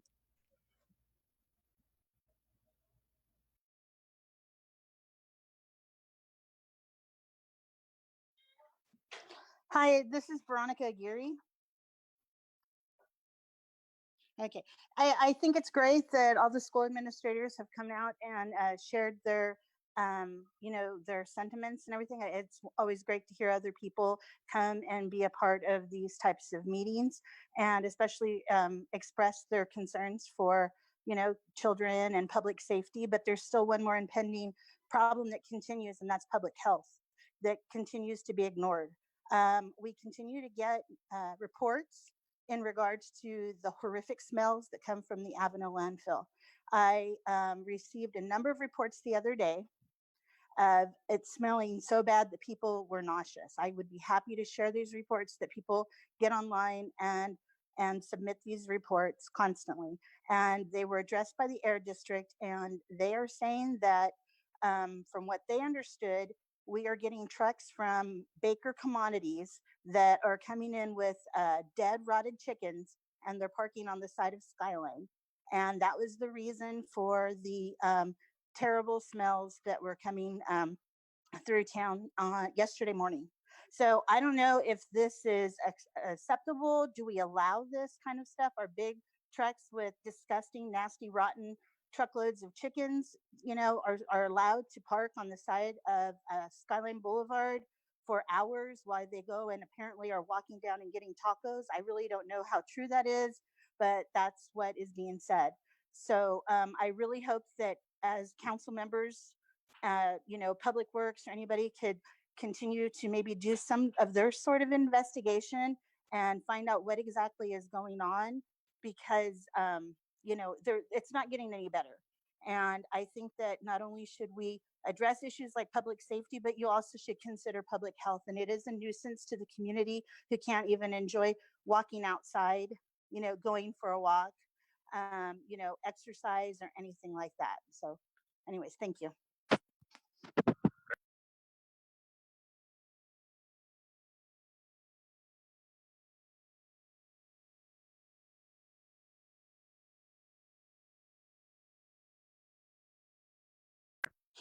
The truck issue? The truck issue was addressed by the landfill because the landfill told the air district that that truck didn't belong, wasn't going to them. So I don't know how the landfill addressed that issue. If they had told Claire, the inspector that came out from the air district, that that had nothing to do with them. So I would like more information, though. If you said that it's been addressed, that would be wonderful, so that I can close my case and I can also report it to the other agencies that have been following up with this as well. Okay, thank you.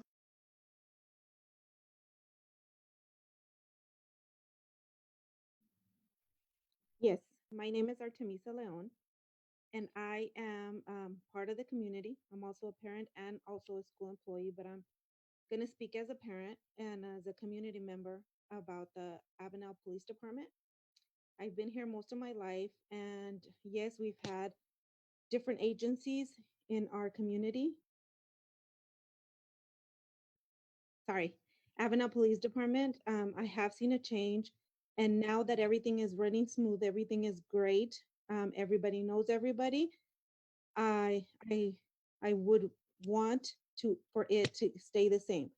Like they mentioned, this it's not a time to have any save any money. We need them as much as we can. So as a community member, I am in support of keeping them and not having any type of budget cuts in that area. Thank you.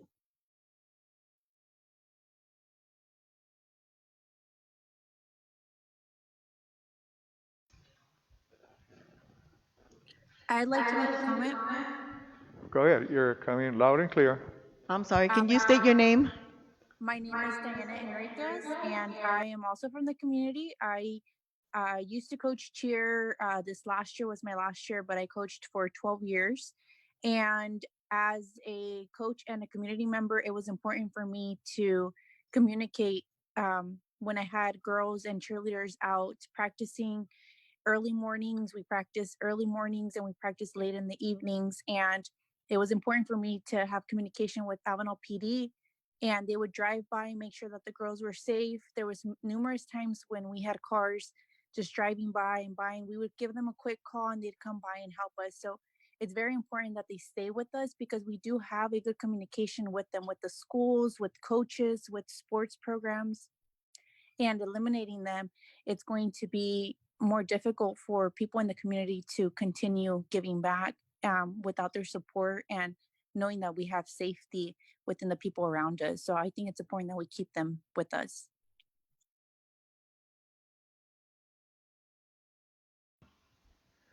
Anybody else for public comment? Is there anybody else on the phone or Facebook or? Okay. Chief? Yeah, Mr. Members of the council, guess I'll speak as the Director of Emergency Services for right now. Just to give you guys an update, I will be attending a virtual meeting tomorrow on PG&E's public safety program as it applies to power outages in the communities during fire season. So it's been in the works for about 3 months, and tomorrow's the day. So I will definitely get the word out to Miss Melissa afterwards, probably Monday, after write her a little report. So hopefully have some questions answered as to why, when, and where power goes out as a result of the fire. So hope to bring that back to you sooner than later in the community as well. Thank you, Chief. Thank you. Anybody else for public comment? Okay, hearing none, so we're moving on. Prior to closing public comment, the letters received, can they be read during public comment? I'm sorry? The letters received from the public, can they be read during public comment? As stated by the city attorney, he said that I could read their name and that they were entered into the record. They will be in our minutes for the next meeting. Whoever wants a copy is more than happy. I will be more than happy to give them one. The reason why is because on the previous council meeting, there was a member of the public who addressed a letter that wasn't read, and we did, here in the council, they said if that letter is submitted before the meeting is over, it will be read. However, it wasn't, and I was asked about that What It's happened? because we got clarification from our city attorney that we can address it as submitted by the public with their name, and it would be entered into the minutes as Enter a into the public record. record. Okay. Yeah, and it is noted as an exhibit in the minutes. There were, I believe, 3 different pieces of correspondence. Okay. Okay. And if I can clarify, if the individual, if a particular individual wants to read their own letter or someone else's letter and they show up to do it, they can. But if they want to submit a letter, the only requirements are that that it get to the council members via the agenda process, and that you note in the record that the particular individual has submitted a letter. But that's all that's required. So as you can imagine, if, on some subjects, you get a lot of letters. And so reading them all into the record isn't necessarily, it's certainly not required, and it's not necessarily appropriate. Hey, you're welcome. I'll mute myself again. Yes, sir. So we're moving on to item number 9, which is public hearing. Continued joint hearing of the City of Avenal Successor Agency, RDA, Trust Obligations Fund, Public Finance Authority. Yes. Mayor and members of council, at the June 25th, 2020 City Council meeting, there was a discussion, which these discussions actually took place during the workshop 1 and 2, that there are, because of COVID and basically mainly because of COVID, there are just a couple of financial uncertainties going forward into the new fiscal year. At that time, staff recommended that the council adopt operating budgets because we are required to have a budget in place by July 1st of each year. And that would be for the city, successor agency, RDA, debt obligation, and the Public Financing Authority. And what we had stated is that we will monitor over the next couple of months to see where the finances are, what we hear from the state, what we hear from the county. And somewhere in probably September, we will then review the budgets again to kind of see where we are. Again, that being the first quarter. And we could open up a public hearing again at that time. Otherwise, we'd be continuing over and over and over again. We would get the financial updates during those meetings or that meeting. As of today, there are no new updates that we're aware of, only that there is CARES Act funds available for local government. We submitted our application. This does have to do with the budget, so if you'll allow me. We did submit that application, which opens up us to be able to seek reimbursement only for allowable expenses. So that would be the only new update that we have. So our recommendation, staff's recommendation, is to open the public hearing for comments and then to request motion to close the public hearing. We would reschedule a subsequent public hearing if, in fact, we do go ahead with a review the first quarter. Very good. So at this moment, we're opening the public hearing for the city budget. Anybody who would like to comment?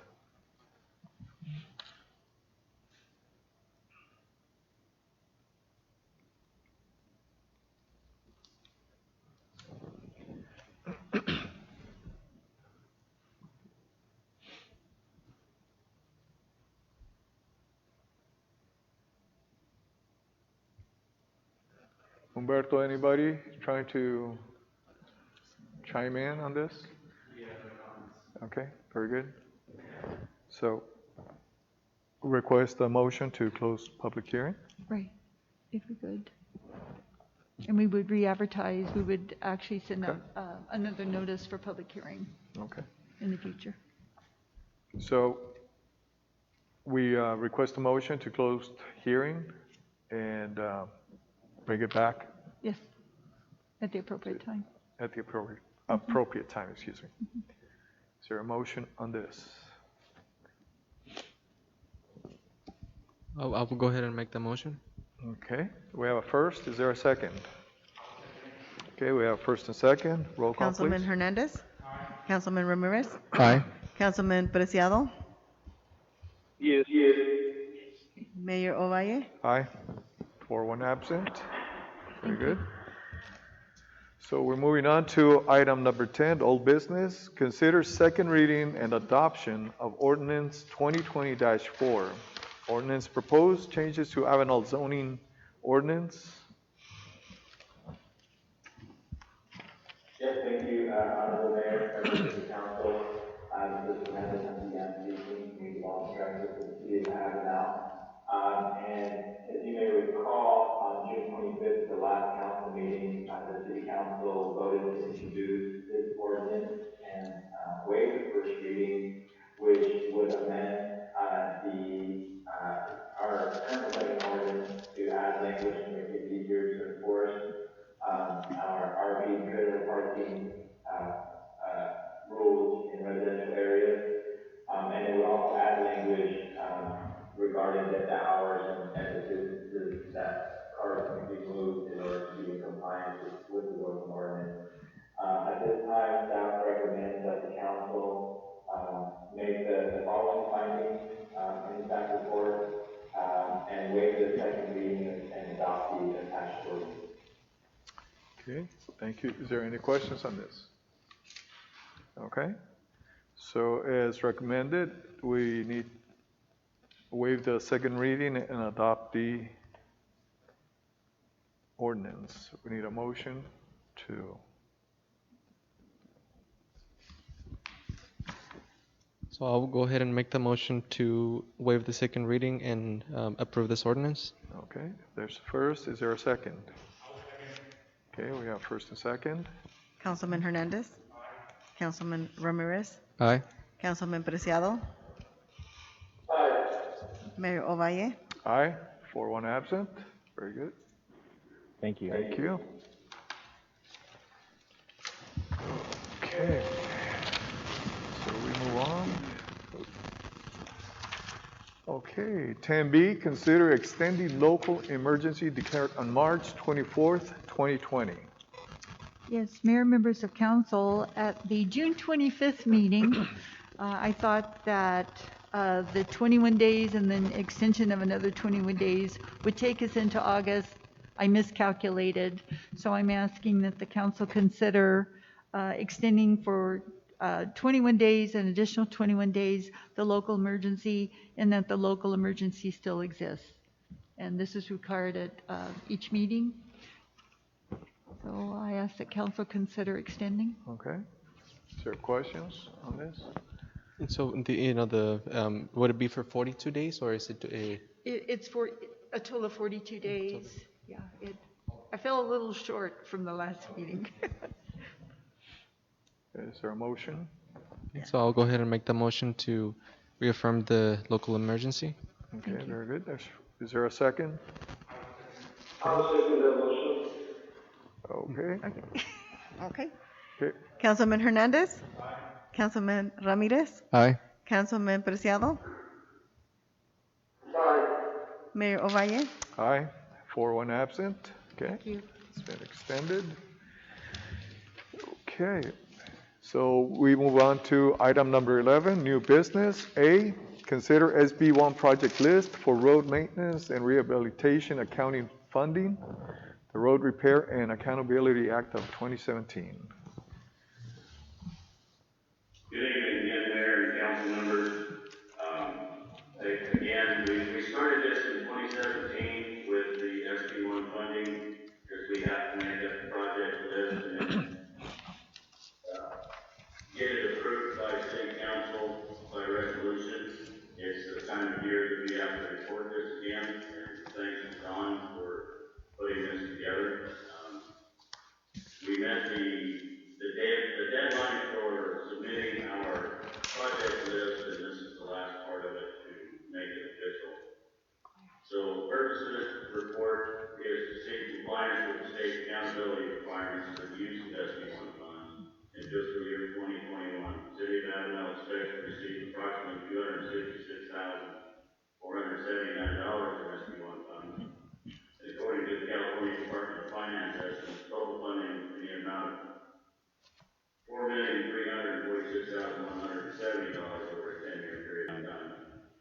April 28th of 2017, the governor signed the SB1 bill, the Road Repair and Accountability Act of 2017. Starting in 2017, the bill began to generate new revenue for the state and local transportation projects through increases in gasoline and diesel fuel excise tax, along with an increase in vehicle registration fees. Portions of the revenues will be directly allocated to cities for pavement maintenance, safety improvements, and complete streets, enhancing facilities and walking and bicycling. Other funding will be available on a competitive basis. In order to receive direct allocations of annual SB1 revenues, all cities must adopt a city council resolution and submit the list of projects to the California Transportation Commission by July 15, 2020, with information regarding the proposed use of funds related to location, scope, cost, and expected useful life of the project.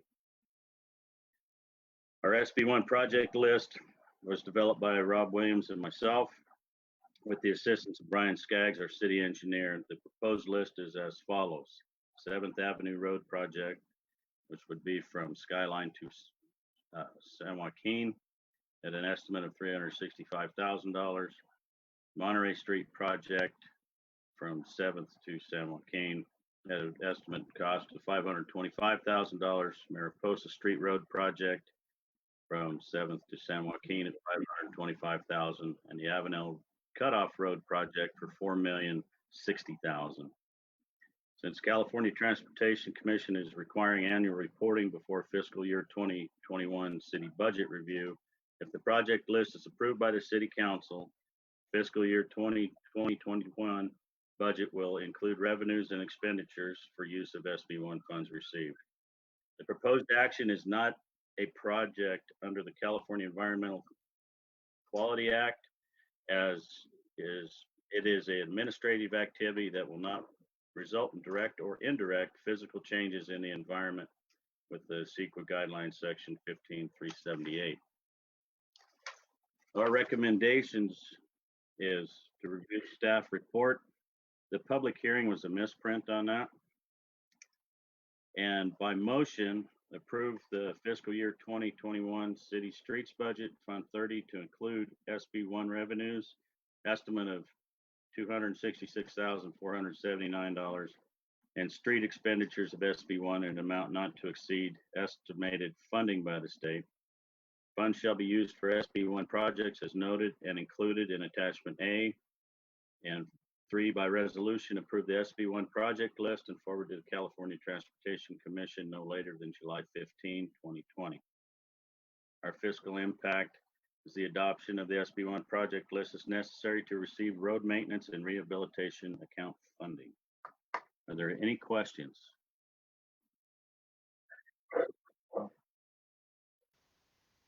Scott, I do have a question. It was just brought to my attention and I reviewed the resolution. It states that under one of the whereas, it says the city has undergone a public hearing. Angie informed me that no public hearing notice was submitted or posted. Is there a conflict there? Just a question. Well, we discussed it this afternoon, myself and Angie and Dawn, and we came to the conclusion there was not a public hearing needed, but if we do, then I guess we need to start this over and ask for an extension from the state.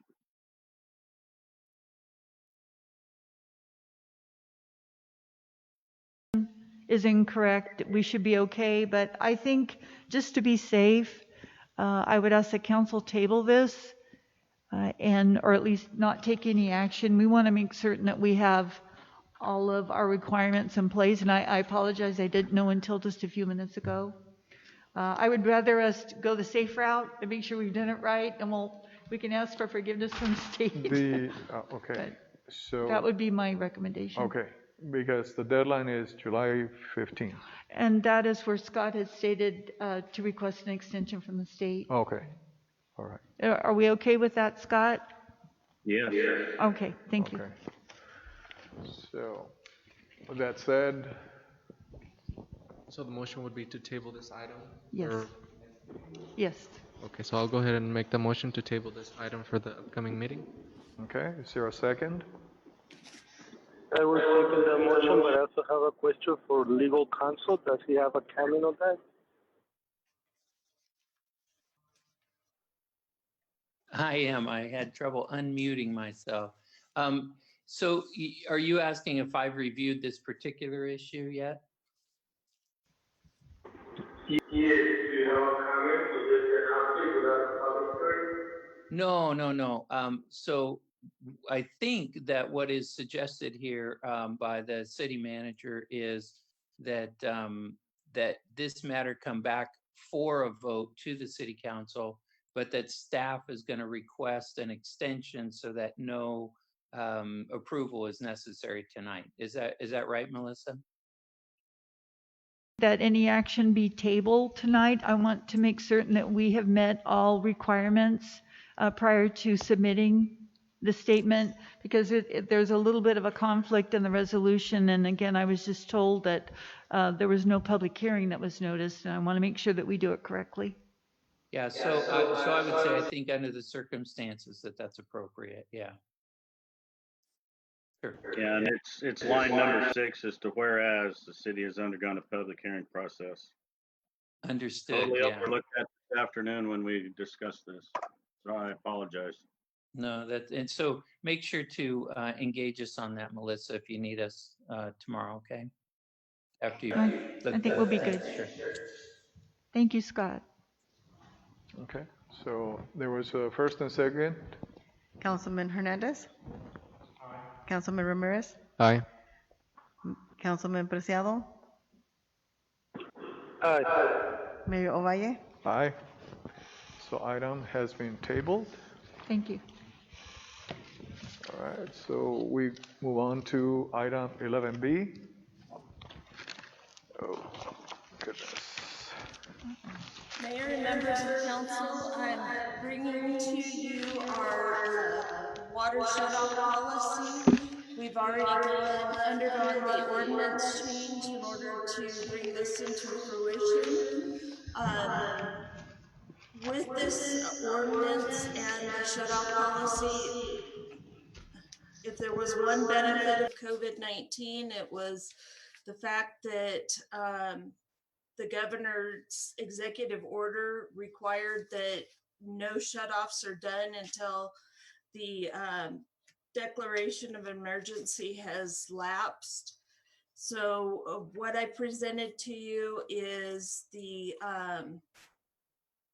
water shutoff policy, what is required as to delinquent notices, there's a timeline narrative as to the first month would be the billing going out. The second month would be the billing is due, and the first notice would go out to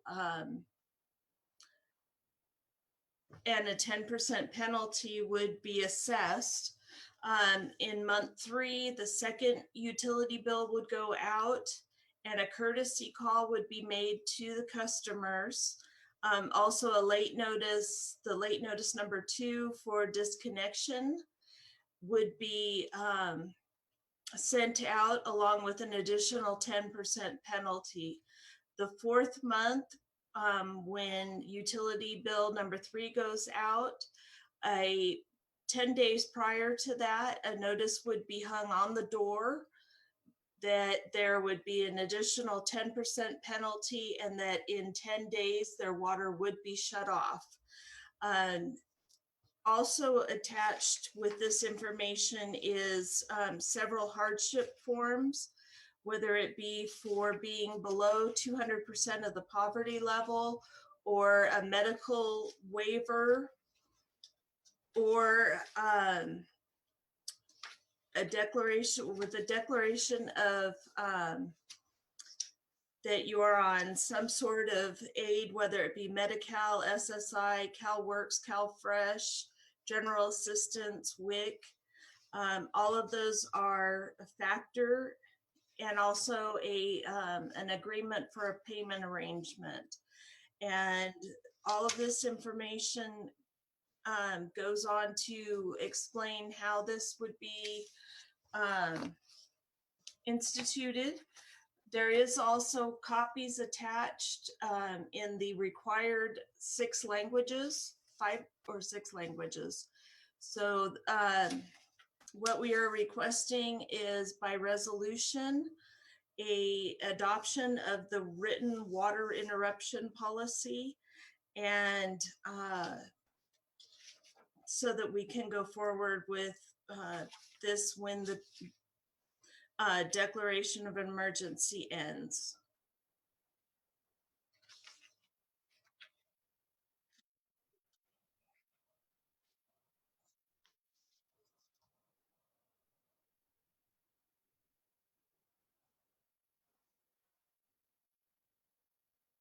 Okay.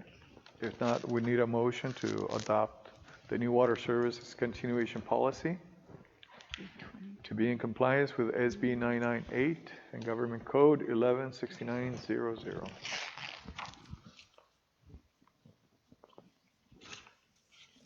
Is there a motion? I will go ahead and make the motion. Okay. First, is there a second? Okay, first and second, roll call, please. Councilman Hernandez. Councilman Ramirez. Aye. Councilman Preciado.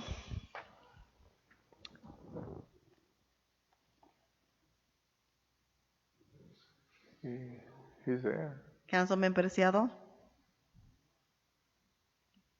Mayor Ovalle. Aye. Yes. Okay, good. 4-1 absent. Very good. Okay, so we move on to item number 12, which is correspondence, announcement, and closing comments. Correspondence, There is no correspondence. Very Other good. than what we received. Other than what we've received for public comment. Okay, very good. Any Facebook comments? Closing comments? No? Right. Closing comments, Mr. Hernandez? We held a monthly distribution yesterday on Wednesday. We catered to 175 community members. It was a great fun day. I would like to thank the police department for patrolling. I also like to thank Public Works and city personnel for helping out so much with the money.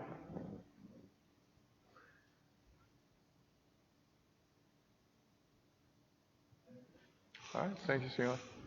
Closing comments, Mr. Ramirez? Yeah, so I just wanted to touch base on the importance of using a face mask. It's very important. As you guys know, there was an ordinance passed today which enables the city and staff to enforce the use of face mask. I do encourage the community to report any kind of violations to this because it is a serious issue. And then I would like to following due procedure, I would like to ask the mayor if he would consider to put on the agenda. To amend the resolution that was passed regarding the face mask, if non-compliance is observed, to increase the penalty amount. Okay. To add that as an item for the upcoming agenda. Next agenda. Okay. That being the emergency ordinance? Say that again? The violation amount? Yes, to the recently passed ordinance. I will speak to the attorney as to how we can make that happen if that is the desire of council. Okay. Go ahead and just. Okay. Okay, and then I would like for the mayor to also consider another item for the agenda, which is for council. As this year is very impactful in a lot of ways. I would like for council to consider, for the mayor to consider, for us to receive reports of every departments to monitor. There's a lot of things that can be monitored, which is amount of employees, total payroll per month, productivity report, cost versus impact. Just to analyze all departments and see where they are with spending. We do have to be very conservative with the funds that we have this year.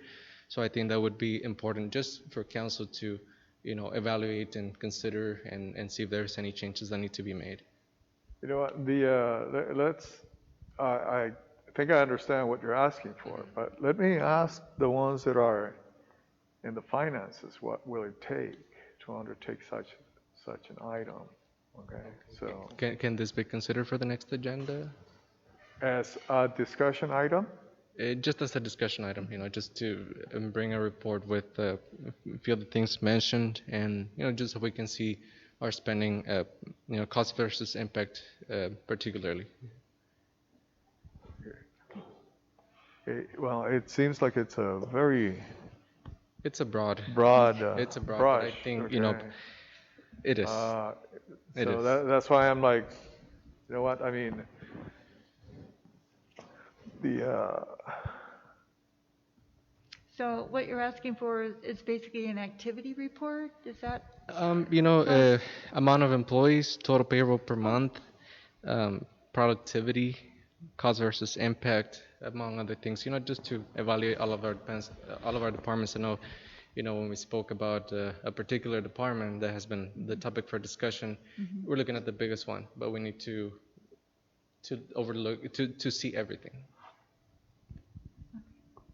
So besides warranty expenditures, you want to see a breakdown of per department.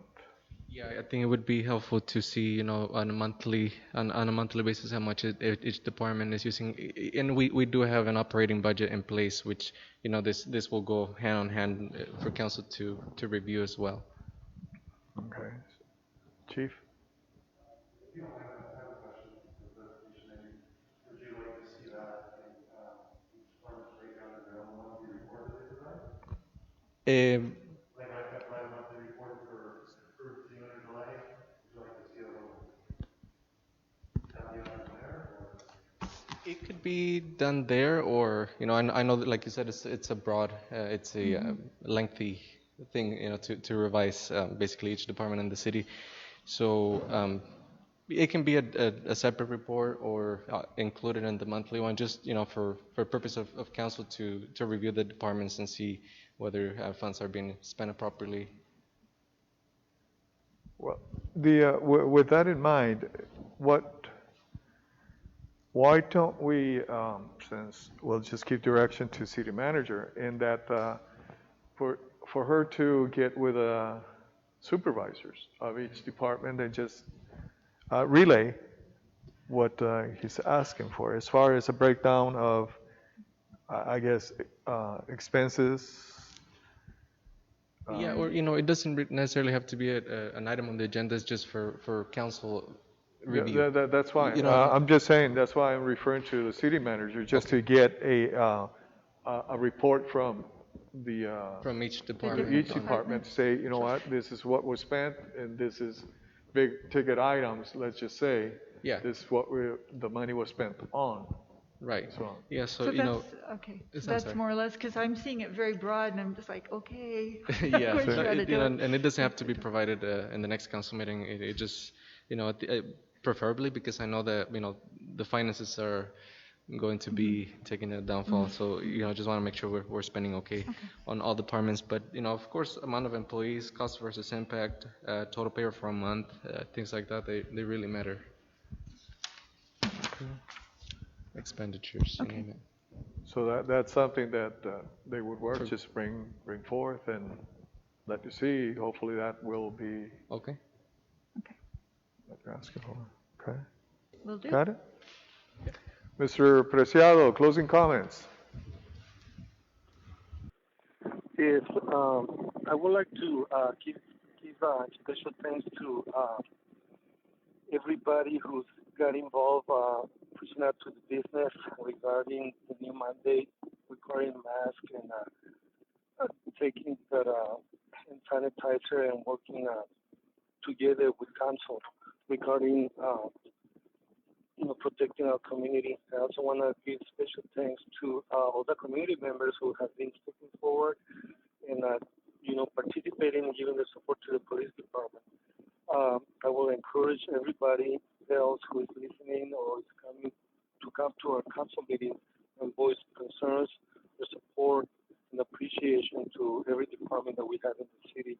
We're really trying to do the best for our community. And, times they believe we don't listen. We don't listen to their requests. We don't listen to their concerns. But I just want to tell them that, City Hall and doors are open to come with any concern.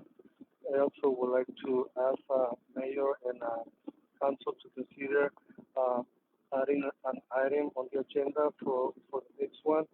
We've been trying to get the study session and if necessary an action item on the agenda regarding bylaws, regarding reorganization of council. I believe it's necessary. Community is asking what are the steps, and fortunately, we asked a couple of times and haven't been placed on the agenda. So if necessary, I will make a motion to place it on the agenda. So I hope I do have a second for that. Through very clear. We're having a difficult time understanding what you're asking for. I apologize for that. The really early phone is not giving me good reception.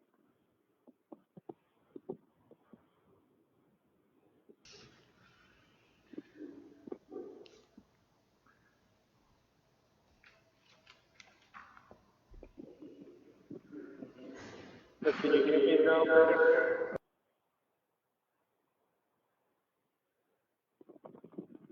Is that better? Can you hear me better now?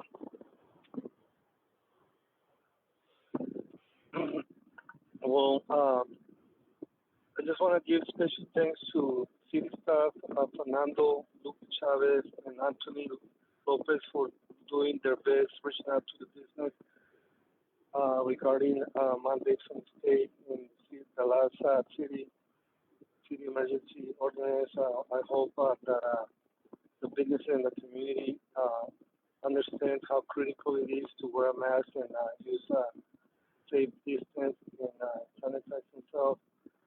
I also want to thank the community who stepped forward and is participating over the phone or Zoom, and the ones that are participating and give the support to the police department. I encourage everybody to come to our meetings and give the support to every department. Every department is really trying to do their best: public works, recreation, code enforcement, and planning. Also, I want to give a special thanks to the Planning Commission for really helping City Council with their ordinance that they're kind of bringing out to us. But also, I would like to request an item on the agenda. We've been talking regarding study session, regarding bylaws, regarding reorganization. But the last couple meetings we have requested it, but we haven't really got a straight answers. What are the bylaws and regarding reorganization and community asking what are the steps and how do we proceed, and we really need to be informed so we can communicate with the community. So I would like to, if necessary, make a motion to have consensus for council if they would like to see that on the agenda.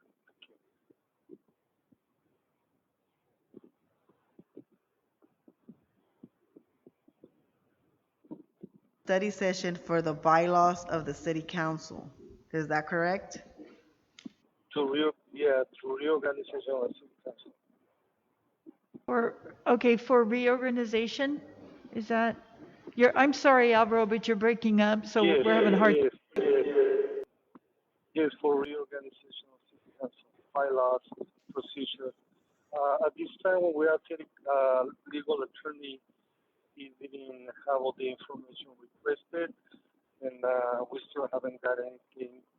So we still uncertain if it's in the bylaws or how we can move forward, because we really need to inform our community.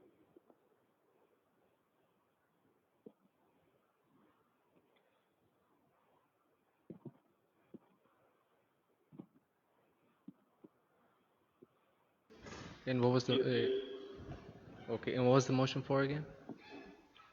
to bring the forth the motion, bylaws to, Reorganization, I believe. That's what I understand. I'm only Is hearing is part of that it. is that what the motion was for Councilman Preciado? A study session? For a study session? yes. Okay. This is Mike Schulte, and if I may, first off, council member, I apologize. I know last council meeting, I said I'm happy to produce a letter regarding the bylaws.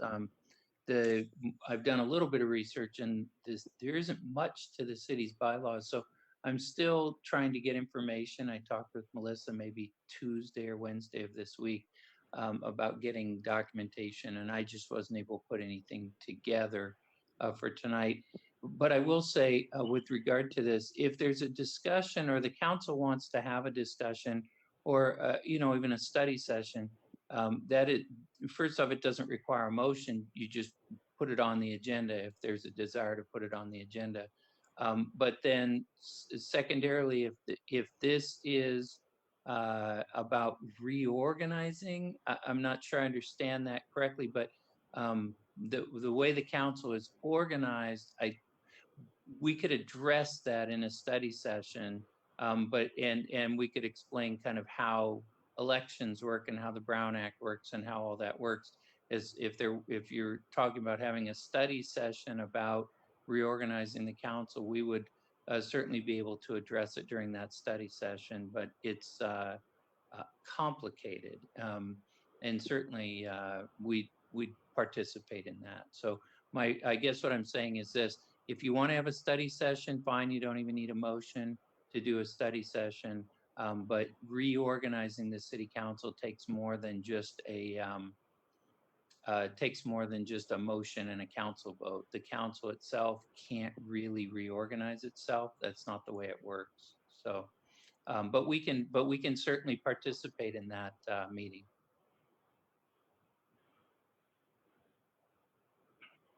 Preciado, that was his idea for a study session to discuss this so everybody understands how all of this works. I don't want to put, I hope I didn't misstate that. That's what I understood. We can certainly, if it's the majority of council would like, we can add it as a study session item in August. It's, Yes, like I mentioned before, we're still uncertain what are the bylaws, so we're really informed. okay. I think we're on the right track. we'll put it All in right. a study We'll add session. it as a study Got it? session Study item. session in August. Okay, Okay. it's an item. Okay, and I will say, so Melissa, we just need a little clarification on available documents and whatnot. So you and I Right. can connect next Okay. week. I sent that, just as information, I sent some documents to Mr. Farley, but I would also like to provide the copies of the ethics for council. It's just a document I think most of you received when you became council members, and just that we all review. It might be a good idea. Yeah, we can add that in, no problem. Okay. So okay, I That's apologize. Thank you. Do you think it'll take more than 45 minutes? Or I don't what do you think so. think? I mean, it's just a study session. I mean, Just to talk? yeah. We should be okay at 4:30? With I would 4:30 think people? a minute discussion would be fine, sure.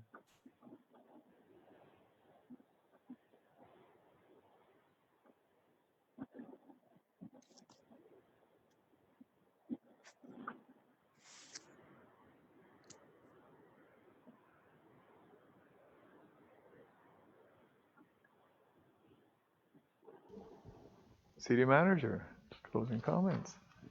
All I have is the drive-in. I'm looking forward to tomorrow. Amen to that. Yeah, popcorn.